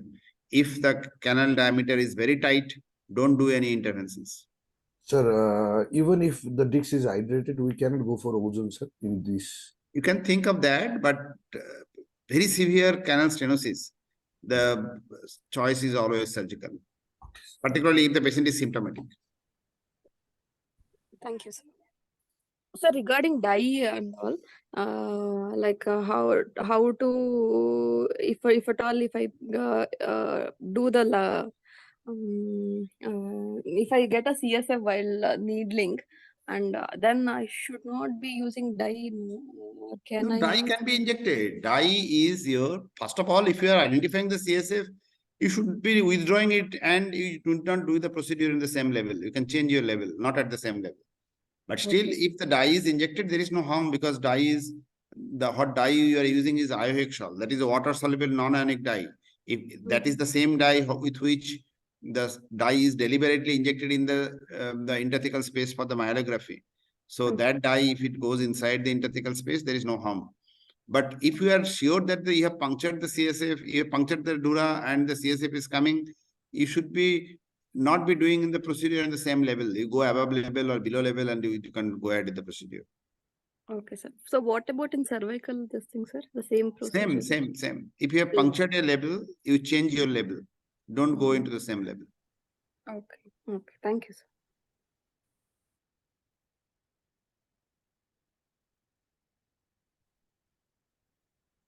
Any other questions? Anything regarding back pain? Sir, if the patient comes with vertebral, anterior vertebral fracture, it is a old fracture of 4 weeks old, and he is not complaining of back pain more, but he is having a radiating disc pain. On palpation, also the vertebra is not that much tender, but the below level, where that of the L4, L5 disc was there, and it was abutting the nerve. So that radiating pain he had at 4 weeks. Can I give epidural for this case? Yes, you can go ahead. First, you rule out what is the possibility. Most important thing is the MRI, you try to understand how the canal is compromised or not. If the fracture is there and that is compromising the canal, there might be having the radicular pain. In that situation, intervention must be avoided. So you will just be sure about that. Second thing, what you need to look for is whether the edema is there around the fracture site. If the edema is there around the fracture site, that means the fracture is painful fracture. With the tenderness, you might not be getting, because as I told you just now, that vertebra body is the anterior structures. You are not going to elicit the tenderness over the vertebral body. What you can do is you can do the percussions like this. You do the percussions over the spinous process, and if the vertebral body is there, patient will be having severe pain with a very simple thumbing or just a little bit of percussion like this. So you do that. Local tenderness over the with the thumb is not going to elicit any tenderness in the vertebral compression fracture. So two things to be done. One is this radiating pain. Is it because of the vertebral fracture? You have to rule out that. by looking at the MRI whether the spinal canal is compromised or not. Number one. Number two is you have to look for the vertebral body edema or not. If there is edema is there, that is going to produce pain. And then third is you look at the other route and clinically you see whether the prolapse disc is causing symptoms, and then accordingly you have to treat your treatment plan. Okay. Is that we should wait for 6 weeks for the healing of If there is no harm, if the vertebral body is asymptomatic, fracture is asymptomatic, and the patient is having the prolapse disc with the radiations, there is no harm in doing the epidurals. In fact, epidural is one of the treatment, as just now I told you, vertebral compression fracture, epidural is a treatment. You can go ahead with the epidural steroid, no harm. Okay. Thank you, sir. Thank you so much. I have another question. I see many patients refer to me with coming with lumbar corsets. So what are the indications for wearing it? Because I used to ask them to remove it most of the time. So what are the indications? Lumbar corset is, Yeah. or lumbar belt is most of the times is very, very irrational. Chronic back pain, the corset will be always be avoided. Why? Because this causes the restriction of the limitation of the movement, and restriction limitation of the movement is going to cause the increase the osteoporosis, going to decondition the back, degeneration of the ligament, the muscles. So all those harmful effects will go on. So in the chronic back pain, never ever advise corset. And if somebody is using it, please discourage it. I always tell, when you are going, first throw this in the river and then go back. Otherwise, if you wish to keep your back pain for the whole life, then you can wear it. Otherwise, please discard it. If the patient is having the acute symptoms, somebody is having the acute back pain, you can use it for 7 days or 2 weeks. Prolonged use of the back pain, the corset, must be discouraged. Must be discouraged. It is extremely bad habit, and unfortunate part of that, the companies and the doctors, very commonly they are prescribing it, and it is an extremely bad habit. So please, if you wish to if you wish the patient to recover fast, first thing you have to do is to remove this corset.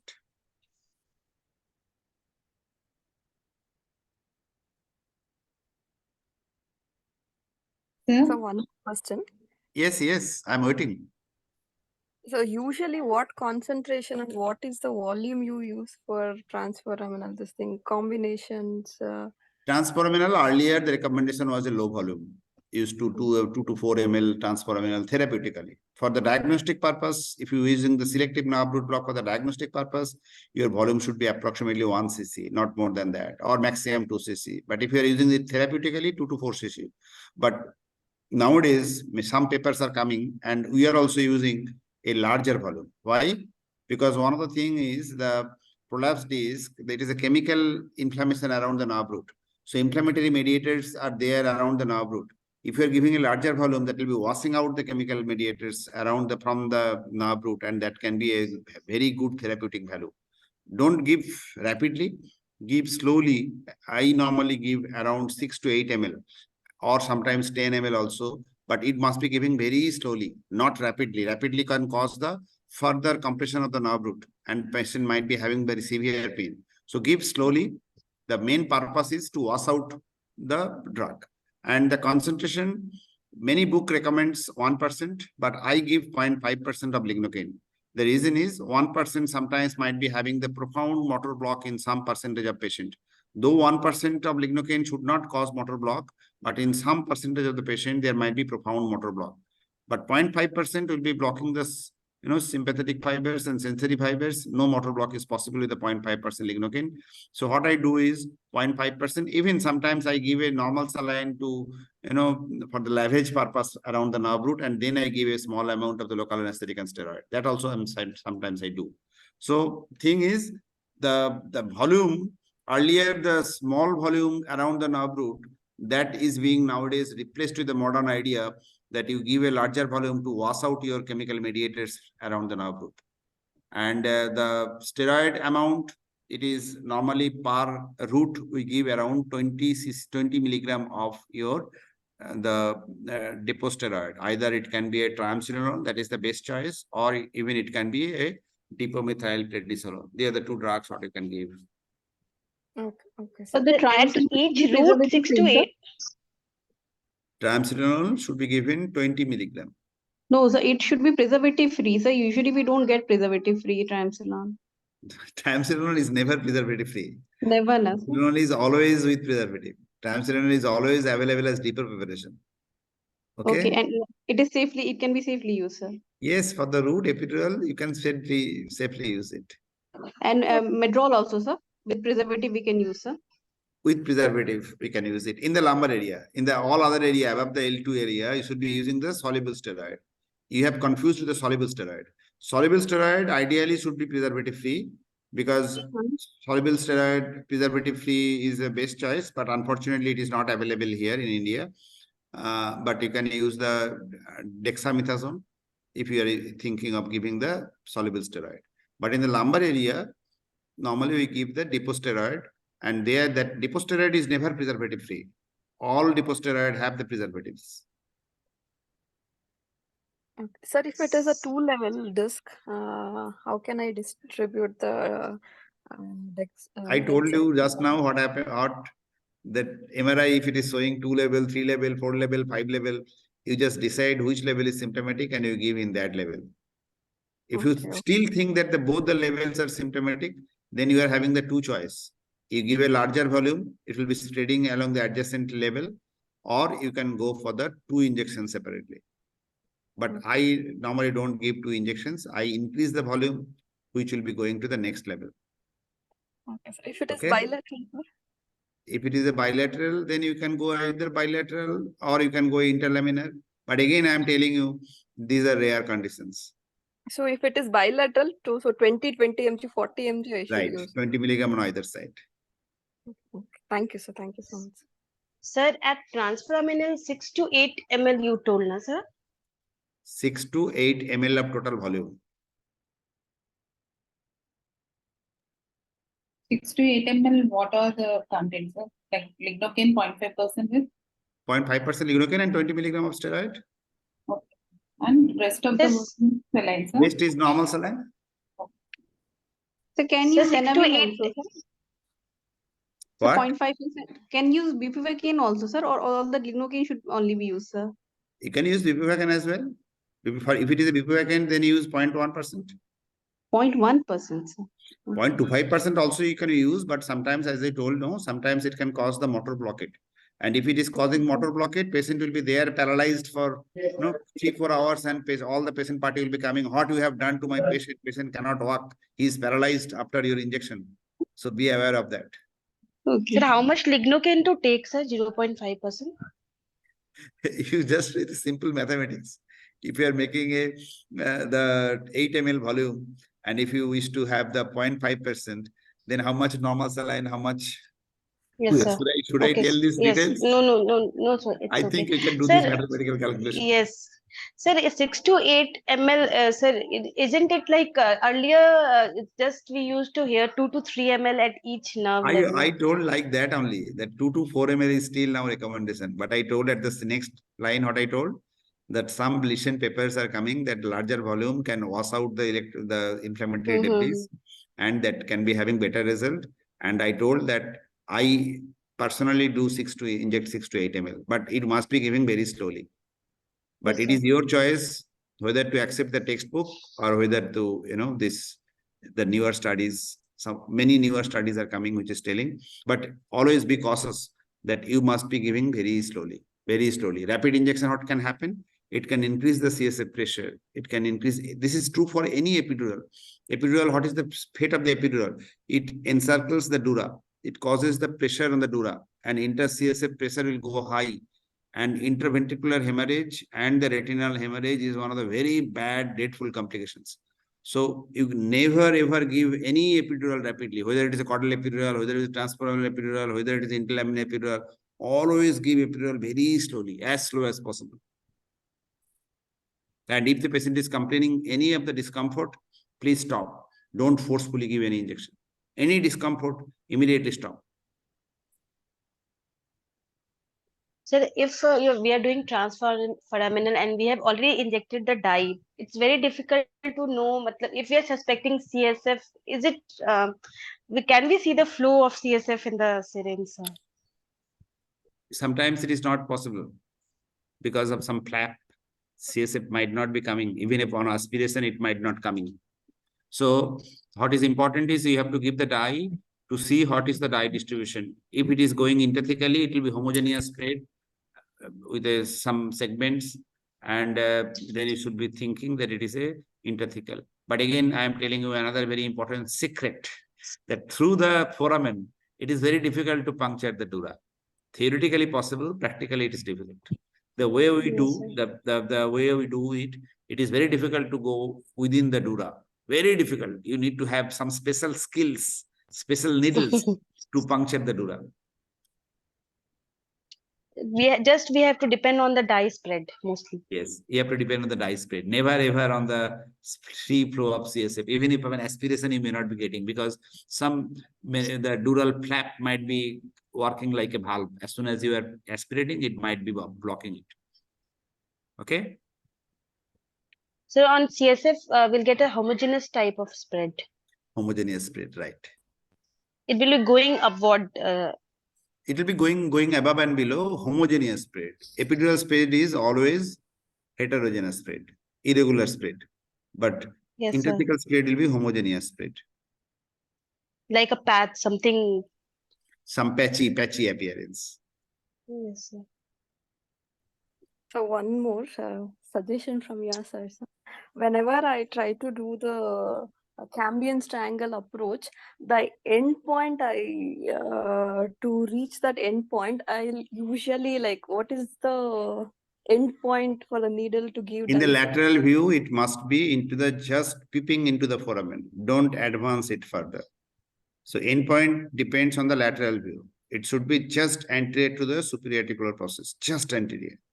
For all the transforaminal epidural, your needle should not be advanced further. As soon as you are there in the epidural space, the posterior part of the epidural foramen, you immediately stop. Don't go further. That's the end point. For Cambian, sir, safe and Cambian. Same. Okay, but whenever I try to give for the Cambians, at the tip, I will not get that good dye spread. I need to further advance needle little You just bit. make a true lateral view. You just go ahead with the one detailed video is there in your YouTube channel, and you see how to go ahead. You just change your technique if there is any mistake. Okay, thank you, sir. Sir, it's regarding my mother only, sir. So I want to know the treatment options, sir. My mother actually, she's suffering with back pain since 20 years, sir. She was attached to orthopedician, but he was telling like only osteoporosis.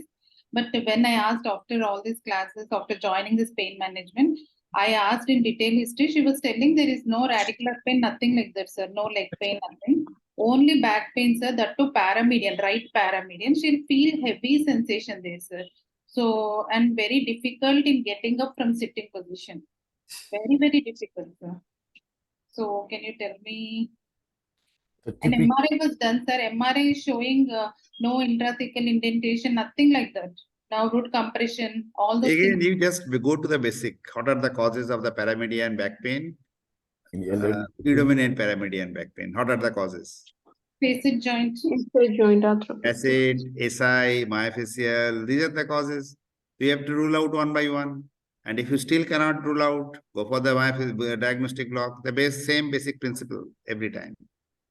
Oh, I'll go for facet joint, sir, first. Most probably facet. Yeah. Okay, sir. Okay, series, I have to leave. I have some meeting at 7:45. It is only 1 minute. You can continue with the discussion if somebody is having the questions. Sir, I have doubts, sir. I'll continue, sir. Okay, No. okay. Okay. Thank you, sir. Sir, regarding caudal injections. Yeah, please tell. Which steroids is preferable, sir? Depo steroids or soluble steroids? Externals.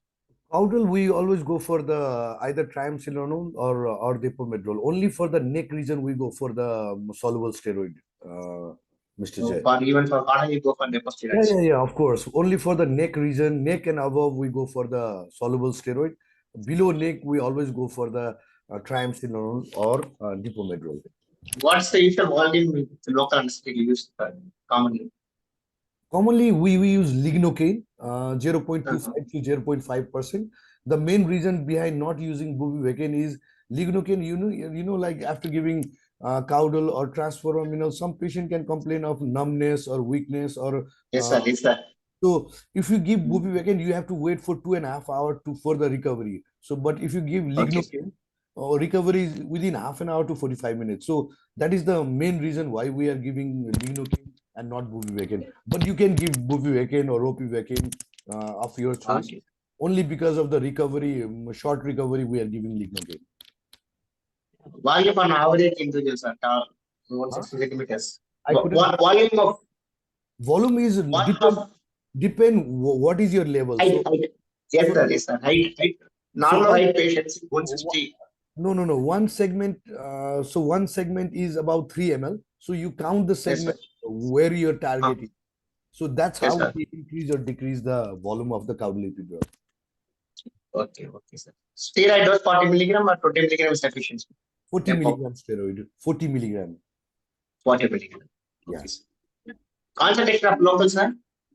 Concentration Concentration. 0.25 or Okay. 0.5% lignocaine and 0.125% bupivacaine. Okay, sir. Okay, sir. So basic thing Thank is Jaya and to all, okay? So basic regarding concentration, you have to understand which concentration blocks which fibers. So if you are using 2% lignocaine, it will block the motor fibers. Yes, motor fibers, yes. Yeah, if you are using 1% lignocaine, it will block the sensory fibers. Okay, Yes, for sir. all. So, but if you are using 0.25 to 0.5% lignocaine, it will block the this autonomic fibers. So basically, we are going for the autonomic fibers, and the concentration is 0.25 to 0.5%. Okay, sir. Thank you, sir. So steroids, is does it make any difference? They say the particulate or the non-particulate steroids. Yes, of course. So particulate steroid, the main role is it is long acting. If you give some block to your patient and you want the block to be for a long period of time, over 6 months, but if you are not using particulate steroid, the duration is short, like 2 months or 2.5 months. So it is not nice for your patient to come in every 2 months to get injected. And one of the advantage of non-particulate is there is no ceiling dose. You can give a large amount of volume like soluble steroid, but for depot steroid there is a ceiling dose of 6 milligram per kg per lifetime and 3 milligram per kg per year. So that is one disadvantage. Advantage is duration of action. Okay, sir.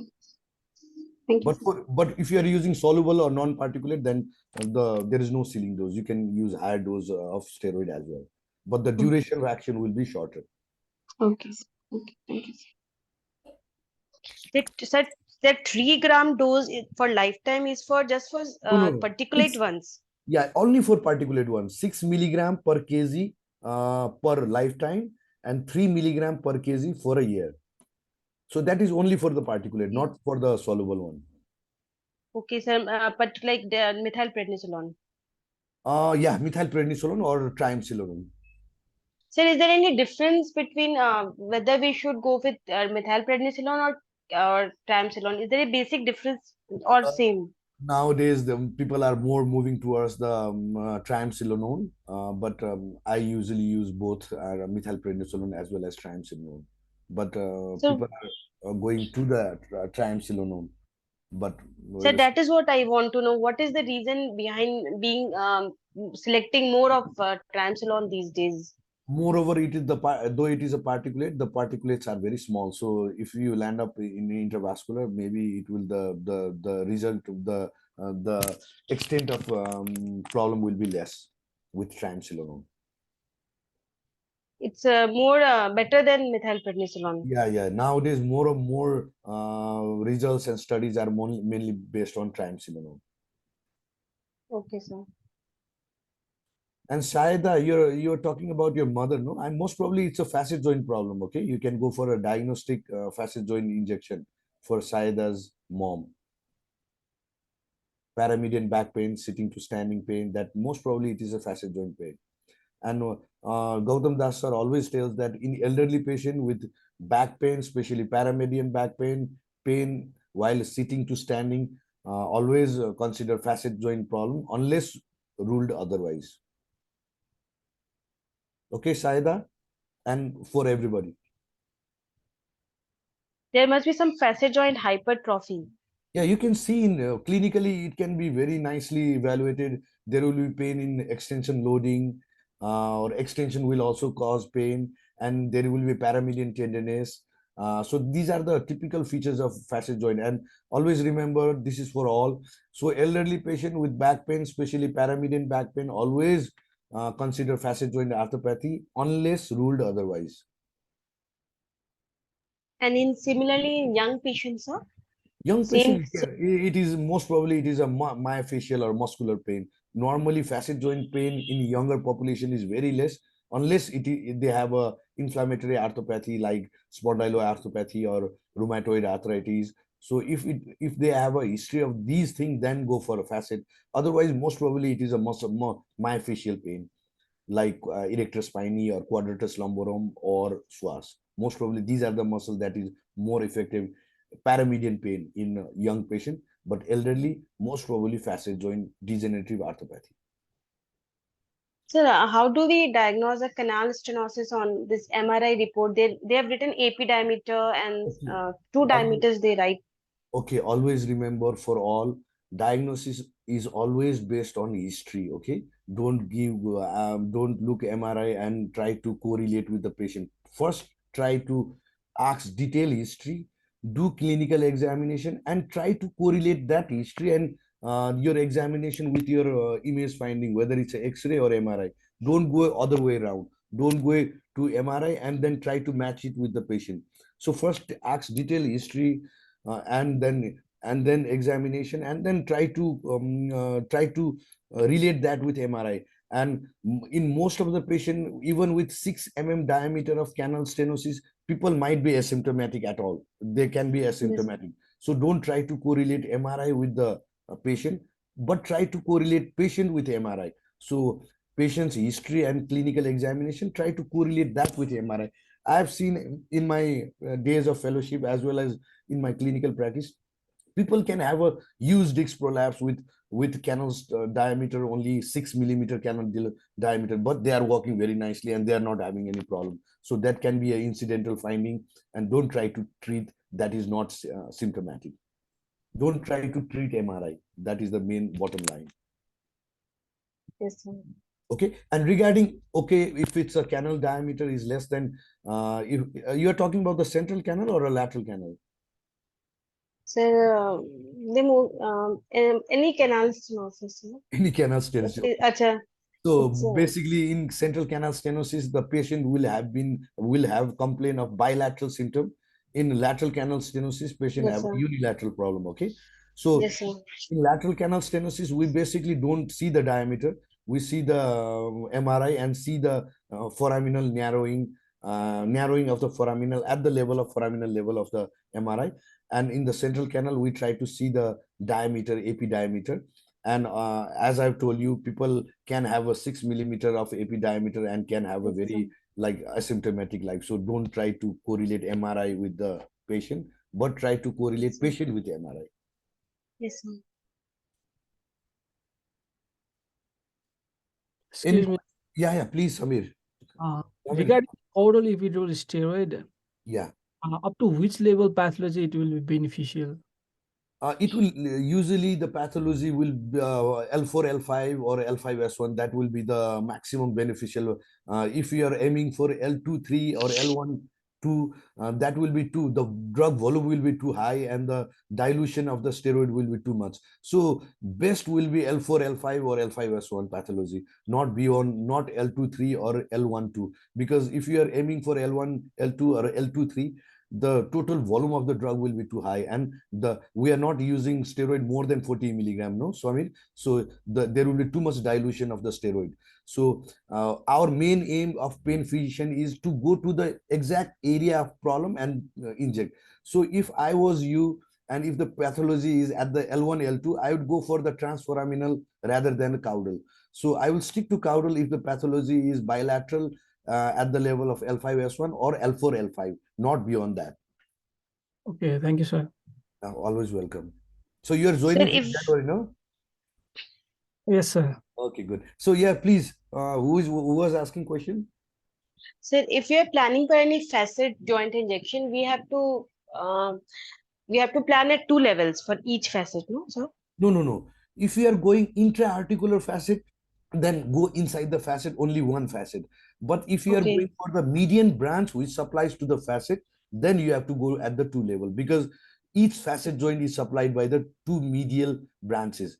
So if you are aiming for medial branches or radio frequency, then you have to aim at 2 levels. But if you are targeting only facet which is giving problem, then just go intra-articular and put some steroid in it. So that will take care of. So primarily, though, we should give steroid only, or RF ablation is we should plan later or something like that. Yeah. Always, I always go for the intra-articular facet joint, and if the pain reoccurs, it depends. Like if patient has a pain-free period for a year or more, then why to worry? But if the patient is coming repeatedly in every Yes, sir. month or 2 months with same facet problem, then we'd go for the RFA.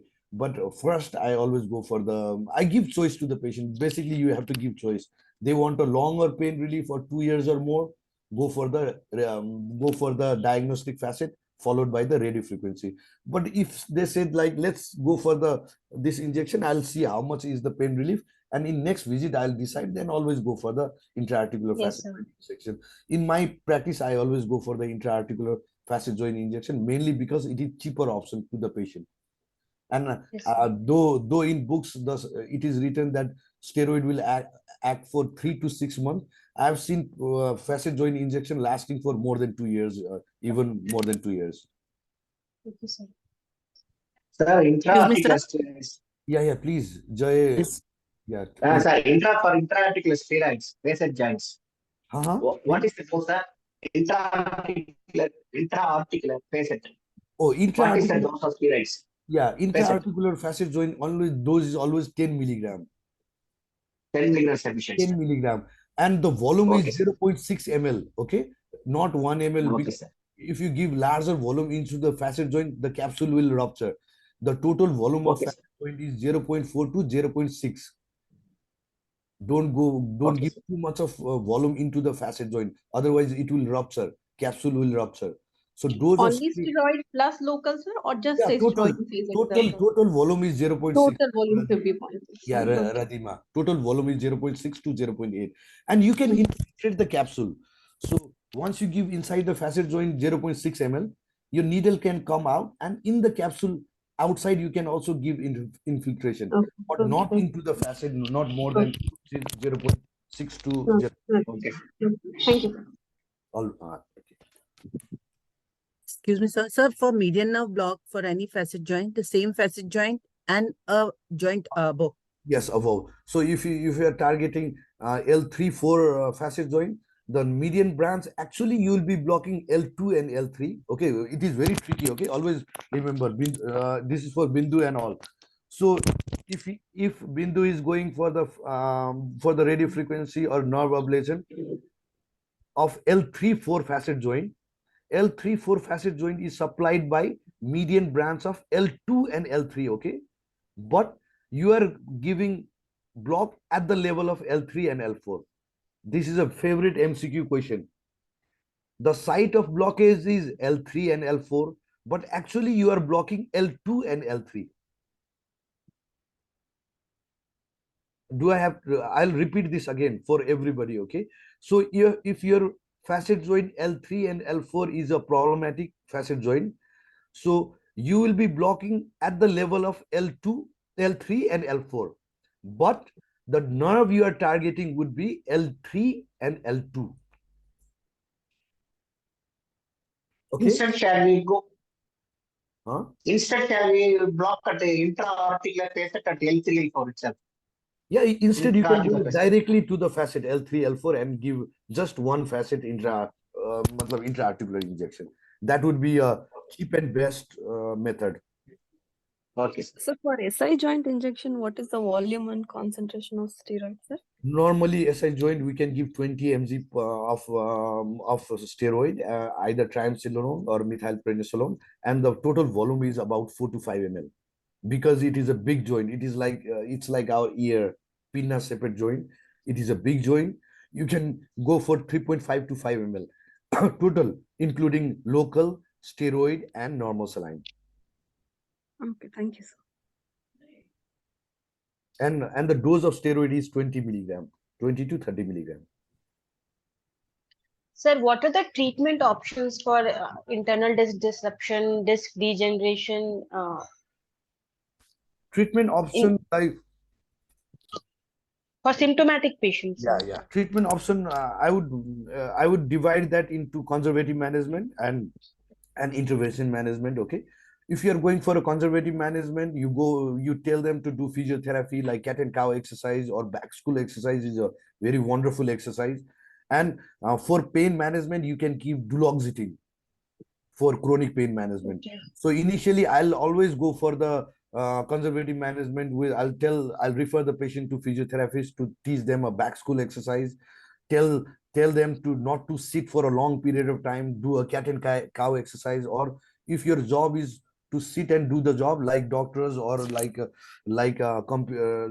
receptionist, I'll advise them to stand up in every half an hour to 45 minutes. Just stand up and walk around. Don't sit for a long period of time, especially by flexing, and do physiotherapy. And the drug, I would go for an oral drug like duloxetine. Okay. But if it's not helping, duloxetine is giving them adverse effect, then the first thing I would go is caudal epidural. Okay. Okay. But the problem is there are lots of studies that even with caudal epidural, the discogenic back pain doesn't subside. So in this case, you can go for bioculoplasty. You can do radio frequency ablation of the discs, and it is called bioculoplasty. You can search in net, bioculoplasty. So it is basically what you are doing is you are putting an RF needle into the disc and doing a thermal lesion in the disc. Bioculoplasty. So that is the option. Or if your patient is very poor, then you can go for a rami communicant block. So these are intervention approach: caudal epidural, rami communicant block, or bioculoplasty. Bioculoplasty is a bit expensive. The kit itself cost about 60,000 IC kit. The disposable kit itself costs around 60,000 IC, but it has an excellent result. It is a expensive like intervention. But if your patient is like poor or middle class, or if you don't want to go for a higher end intervention, then rami block or caudal epidural can give you like a very nice result. So, but caudal can't service at all the levels, no? At higher level. No, but discogenic back pain, you will be finding out which level is the problem. So normally discogenic back pain is at the level where the disc will prolapse, that is L4, L5 or L5S1. So that is the most common. First, there will be disc degeneration, which will cause discogenic back pain, and it will further proceed to disc prolapse or nerve impeachment. So till L4, L5 or L5S1, like Samir asked the question, caudal epidural is very nice. What is rami communicants block? So rami communicant block means, I think, have you taken the basic class regarding white rami and gray rami? Yes, sir. Yes, sir. Okay, so these rami communicant basically it is the main nerve supply to the branches from the rami communicant block. It will supply to the discs and vertebra. So if you are cheaper option for the discogenic back pain, if the caudal is not helping, then you can go for the rami communicant block. Thank you, sir. Sir, where do we give ozone in such Ozone is given in case of disc prolapse, hydrated disc prolapse. So disc has to be hydrated, and ozone is rarely given if the disc is extruded. Okay, so there can be 3 stages of disc prolapse. One is just disc protrusion, Yes, sir. disc bulge, or second is disc protrusion. Yes, sir. Another is disc extrusion with sequestration. Okay, so ozone is given in case of disc bulge or disc protrusion, not in extruded sequestrated discs, and disc Yes, sir. has to be hydrated. Yes, sir. Sir, if this problem, if this prolapse is causing a radiating pain, we can take care with transforaminal. Why to go with ozone and all?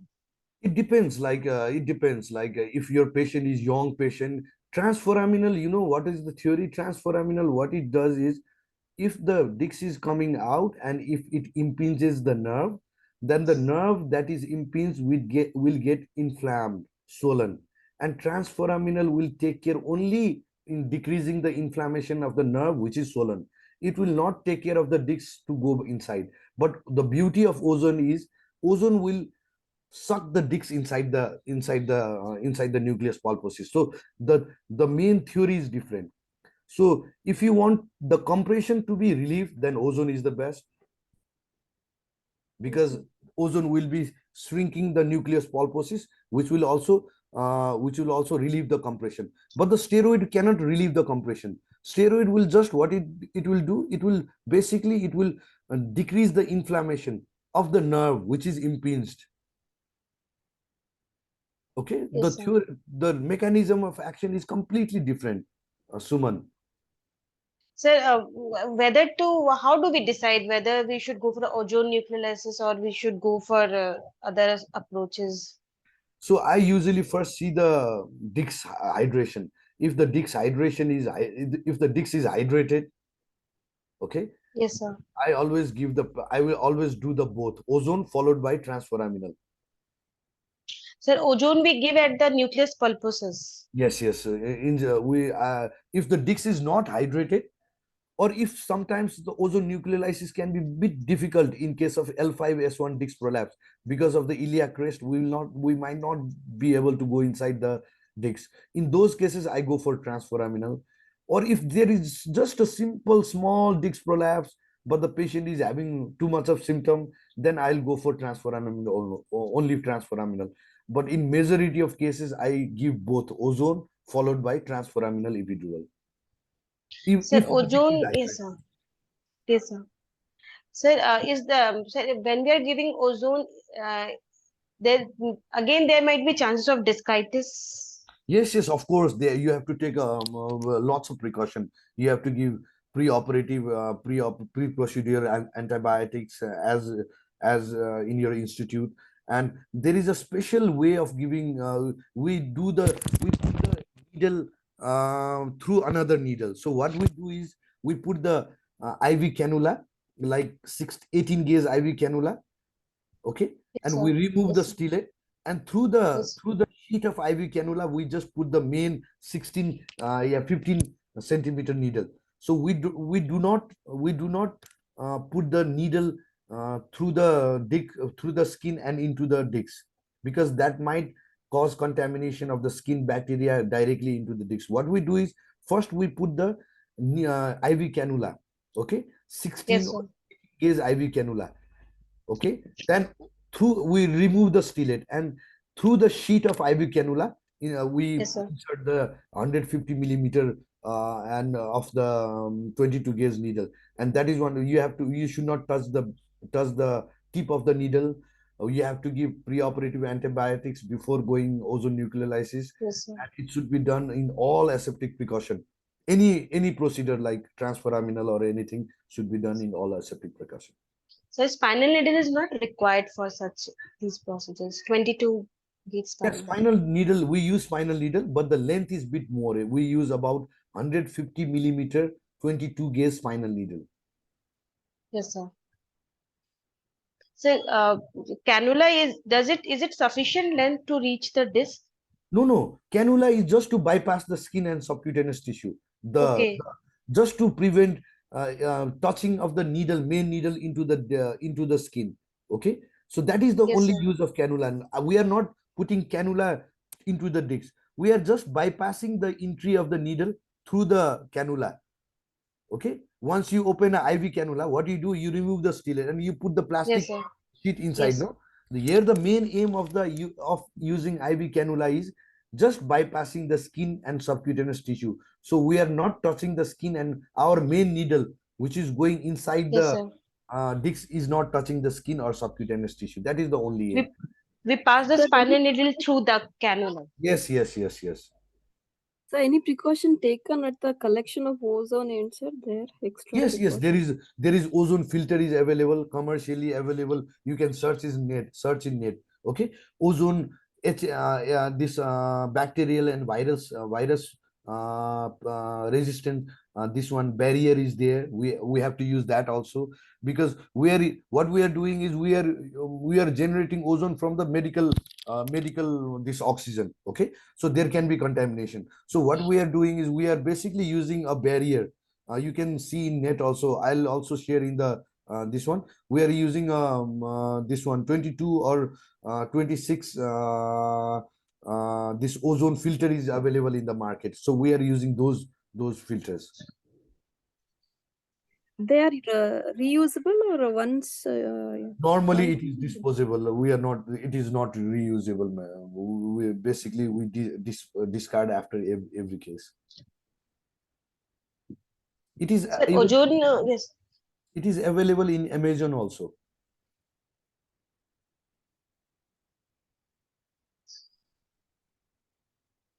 Sir, ozone nucleolysis is like an evidence-based practice. Of course, it is not FDA approved. So the American people are not using. In United States, this is not used, but in European country, in India and Nepal, it is one of the cheaper. And you can see the evidences also in the net also. Ozone nucleolysis in the disc prolapse. It has a very good result, and the success rate is almost 60 to 70%. Yes, sir. Sir, what? So whatever we are planning for the patient need to be evidence based, but it is not always FDA approved. Yeah, FDA approved. We are not caring of the FDA approved, but you can see lots of you can see WIP guidelines, World Institute of Pain guidelines.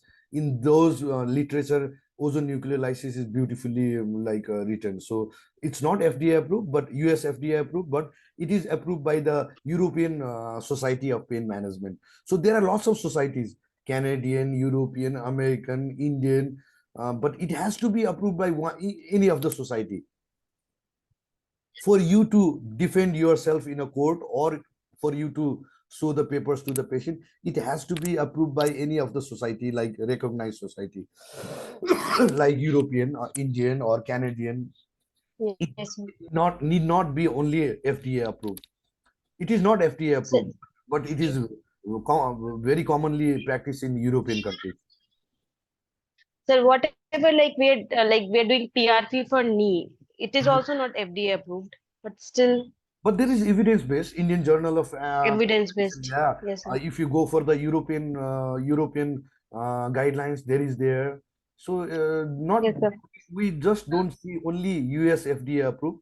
We can go for the Canadian FDA food and drug approval, or European food and drug approval. So it need not be only a US FDA approved. Yes, sir. Thank you so much. Welcome. Any other questions, my students? Yes, sir. When do you consider surgical management in case of disc disease? Disc disease, basically, if there is a red flag, I will not go for conservative management. If disc disease, you mean disc disease means disc prolapse or the disc degeneration, Anaya? Yeah, it could be both. For disc degeneration, I will never prefer the surgical option. I'll always go for the conservative or minimally invasive like I've already explained about the discogenic back pain. Always go for physiotherapy, duloxetine. If it's not helping, then only I'll go for caudal. If not, then I'll go for the rami communicant with caudal. Then last option is bioculoplasty for disc degeneration. For disc prolapse, always I'll wait for 6 to 8 weeks, because body will take care of the disc prolapse by itself. I'm sure many of your friends or relative must be have had attack of disc like disc prolapse and radicular pain in the leg. None of them go for the surgery. Okay, So body will take care of it by itself within 6 to 8 weeks in 80% of cases. Okay, so I always wait for 6 to 8 cases, 6 to 8 weeks. If there is no emergency, if there is no emergent, like if the patient is not in too much of hurry.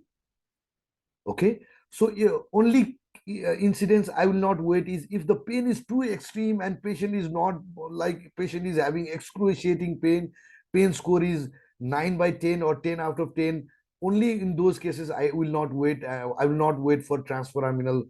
I will not wait in those conditions. But if the pain is there, if the patient is young, I always counsel them to wait for 6 to 8 weeks and meanwhile do physiotherapy, back school exercises, or other thing of patient choice. Okay, so surgical treatment in lots of pain physicians are now doing endoscopic discectomy. So these those thing can be done after 6 to 8 weeks. But if there is red flags, so red flags means if there is any bowel or bladder problem, or if the motor weakness is more than 3/5, or if the sensory impairment is more than 50%, okay, in those cases we'll not wait, we'll directly go for the surgical intervention. So in all the classes we talk about red flags, especially in the patient with disc bulge with a radiculopathy. Always see whether there is red flag or not. First thing is to see red flag. So what are the red flag? Bowel and cauda equina syndrome. So if the disc is compressing the cauda equina fibers and the patient is having bowel and bladder incontinence or bowel and bladder problem, or if the patient is having perianal numbness, or if the patient is having motor weakness more than 3/5, or if the patient is having sensory loss more than 50%, these are the emergency sign. Here we cannot wait. Here we immediately have to send the patient for surgical decompression. So that is the only case in which we will not wait. And cauda equina syndrome is a medical emergency. You cannot wait for 24 hours or even 48 hours for that. So these are the case which we refer patient immediately for the surgery, immediately for the decompression. But apart from that, if there is no such symptoms that I have explained earlier, then I would generally wait for 6 to 8 weeks because it will subside by itself. And meanwhile, between 6 to 8 weeks, I tell the patient to go for a like anticonvulsant drug like gabapentin or pregabalin, or if they want, I would also add amitriptyline and go for physiotherapy. I'll refer the patient for physiotherapy. So if the pain is not subsiding even after 6 to 8 weeks, then only I go for transforaminal or ozone nucleolysis. Or only one exception is if the patient is having too much pain. The patient has to go to office and it is very like he cannot leave the office, and pain score is 9/10 or 10/10, and the disc prolapse is 2 weeks. Only in those conditions I will not wait. But apart from that, any other condition, if there is no red flag, I'll wait for 6 to 8 weeks. It will subside by itself in 80% of cases. Thank you. Which drug you will prefer, sir, for radiculopathy? Lancinating or pregabalin, sir? Radiculopathy. Pregabalin, because it is a larger diameter. So always go for pregabalin. In case of nerve compression, always go for pregabalin with or without amitriptyline. The pregabalin is a drug of choice. So dose can start from 50 milligram to 75 milligram to 150 milligram to as high as 300 milligram if the patient can tolerate. So we can add duloxetine as well. As a very less role. Very less role. Not for back pain, acute. Not for acute pain, not for acute. I'm sorry. Only is pregabalin or gabapentin. Especially we start with pregabalin, and if patient has to have pregabalin for more than 2-3 months, then we'll switch to gabapentin. Sir, any chronic pain we can advise duloxetine, or just it has some limited indications? Any chronic pain. Any joint, larger joint, smaller joint, or any Yes. MSK pain, Yeah, any musculoskeletal. yeah, duloxetine is a beautiful drug. It can be used in chronic nociceptive pain or chronic neuropathic pain. But sometimes it has to be like there can be 2 or 3 drugs. You are giving pregabalin or gabapentin, then you can think of adding duloxetine. So it is a multimodal approach. Sir, how long to continue, sir? Actually, I had given to one patient along with pregabalin, and he's Duloxetine, having a good response. yes, And how duloxetine. long? It can be given years and years and years, but remember, always it's better to give a few days of drug holiday in between. Like you want holiday, no? When you work Yes, for a sir. year, you want 15-20 days of like recreation period. So similar to the drugs, whether it's pregabalin or gabapentin, it can be given lifelong, okay?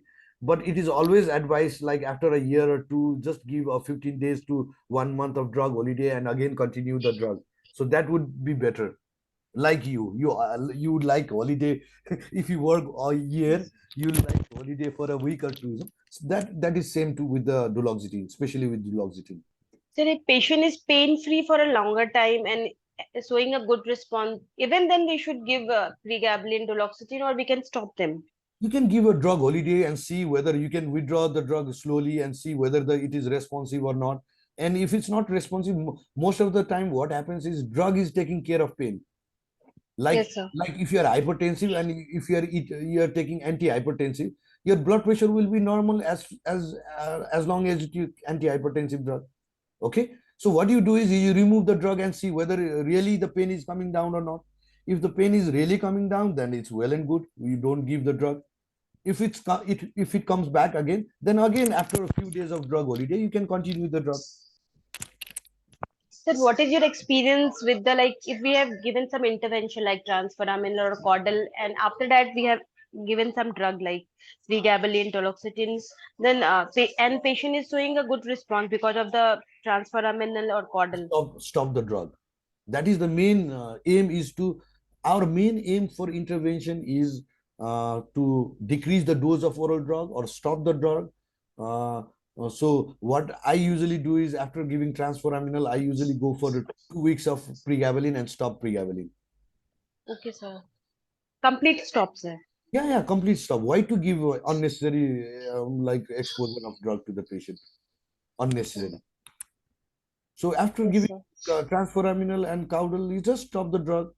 Or if the patient is chronic patient, like suppose like patient is of canal stenosis for a longer period of drug, you can decrease the amount of drug, not completely withdraw the drug, but decrease the amount. If the patient is taking 900 milligram of gabapentin, you can decrease the drug to 300 milligram of gabapentin and give it to the patient.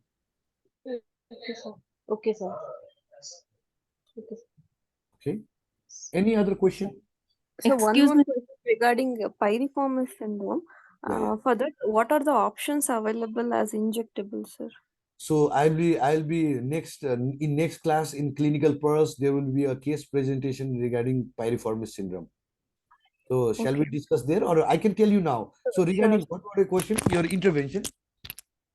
Options available for injectables. What all can be injected? It can be just a dry needling is beautiful result, just like acupuncturing and dry needling is beautiful result. You can inject a bit of local with a steroid is not nowadays given, or botox injection is also very good. If it's a chronic piriformis syndrome, then botox injection is also has a beautiful result.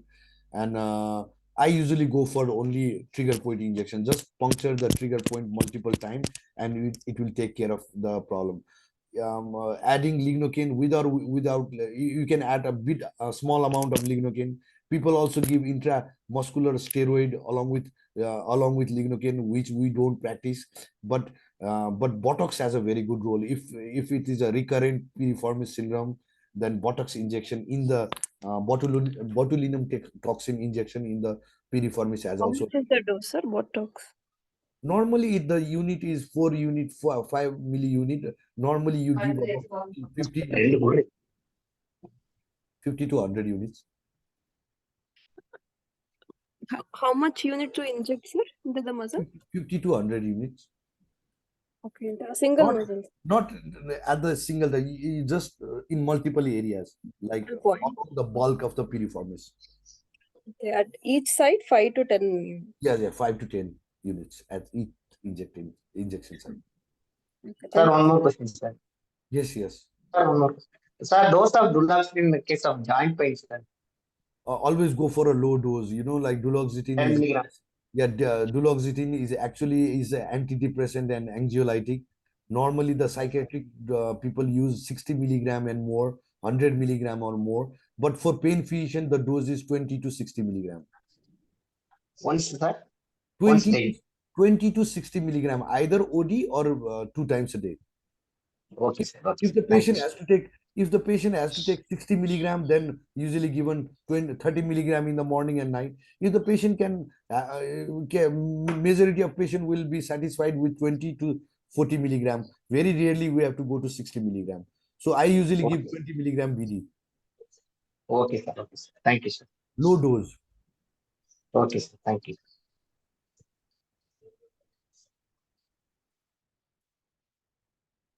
Any question? Yeah, so one more question, sir. Yeah. Please, Suman. Sir, this ozone nucleolysis, does it take care of the acute pain? How long does it take to, how long does it take time? It takes about 2 to 3 weeks for the ozone to act. Okay, so that's why we give both at the same time. We give transforaminal injection, which will take care of pain Okay. immediately within 24 to 48 hours. Okay, and Yes, sir. for the ozone to cause disc shrinkage, it will take about 2 to 3 weeks time. Okay, sir. That is what, but it is not, it doesn't take care of the acute pain. Yeah, it will. Ozone. The acute pain will be taken care with transforaminal steroid. We Yeah, have to combine both the treatment. Yes. We have to combine both treatment. First, we do ozone nucleolysis, followed by the transforaminal epidural. So whatever may be the size of disc, we can go for ozone. Like it's a small disc. Actually, sir, as also if the diameter, if it's a used disc and the diameter is less, the canal diameter is less than 5 millimeter, then you have to advise for surgical surgery. Yes, sir. But if it's more, the canal diameter is more than 5 millimeter, then the only criteria is the disc should be hydrated. Hydrated. Yeah, and it should not be sequestrated. Yes, sir. So that is the only exclusion that is the only criteria. If the disc is hydrated, then you can go for ozone like in any place. Yes, sir. But it should not be sequestrated. Yes, sir. Thank you so much, sir. Welcome. So Bindu, any question? Bindu Singh. No, sir. Thank you, sir. Oh, okay. So any other guys? Thanks. Okay. Okay. So next class I'll be presenting piriformis. One hip and buttock pain is there. So one of the cases is piriformis syndrome. So in that case we can. Thank you, sir. Okay. Good night. Have a Good night. nice weekend. We have a Deepavali Right, sir. week. Okay. Good night, always. sir. Thank you, sir. Good night, sir. Happy Deepavali, sir. Happy Diwali. Happy Happy Deepavali. Diwali, sir. Good night. Happy Deepavali. Good night, Shri. Good night. Good night. Okay.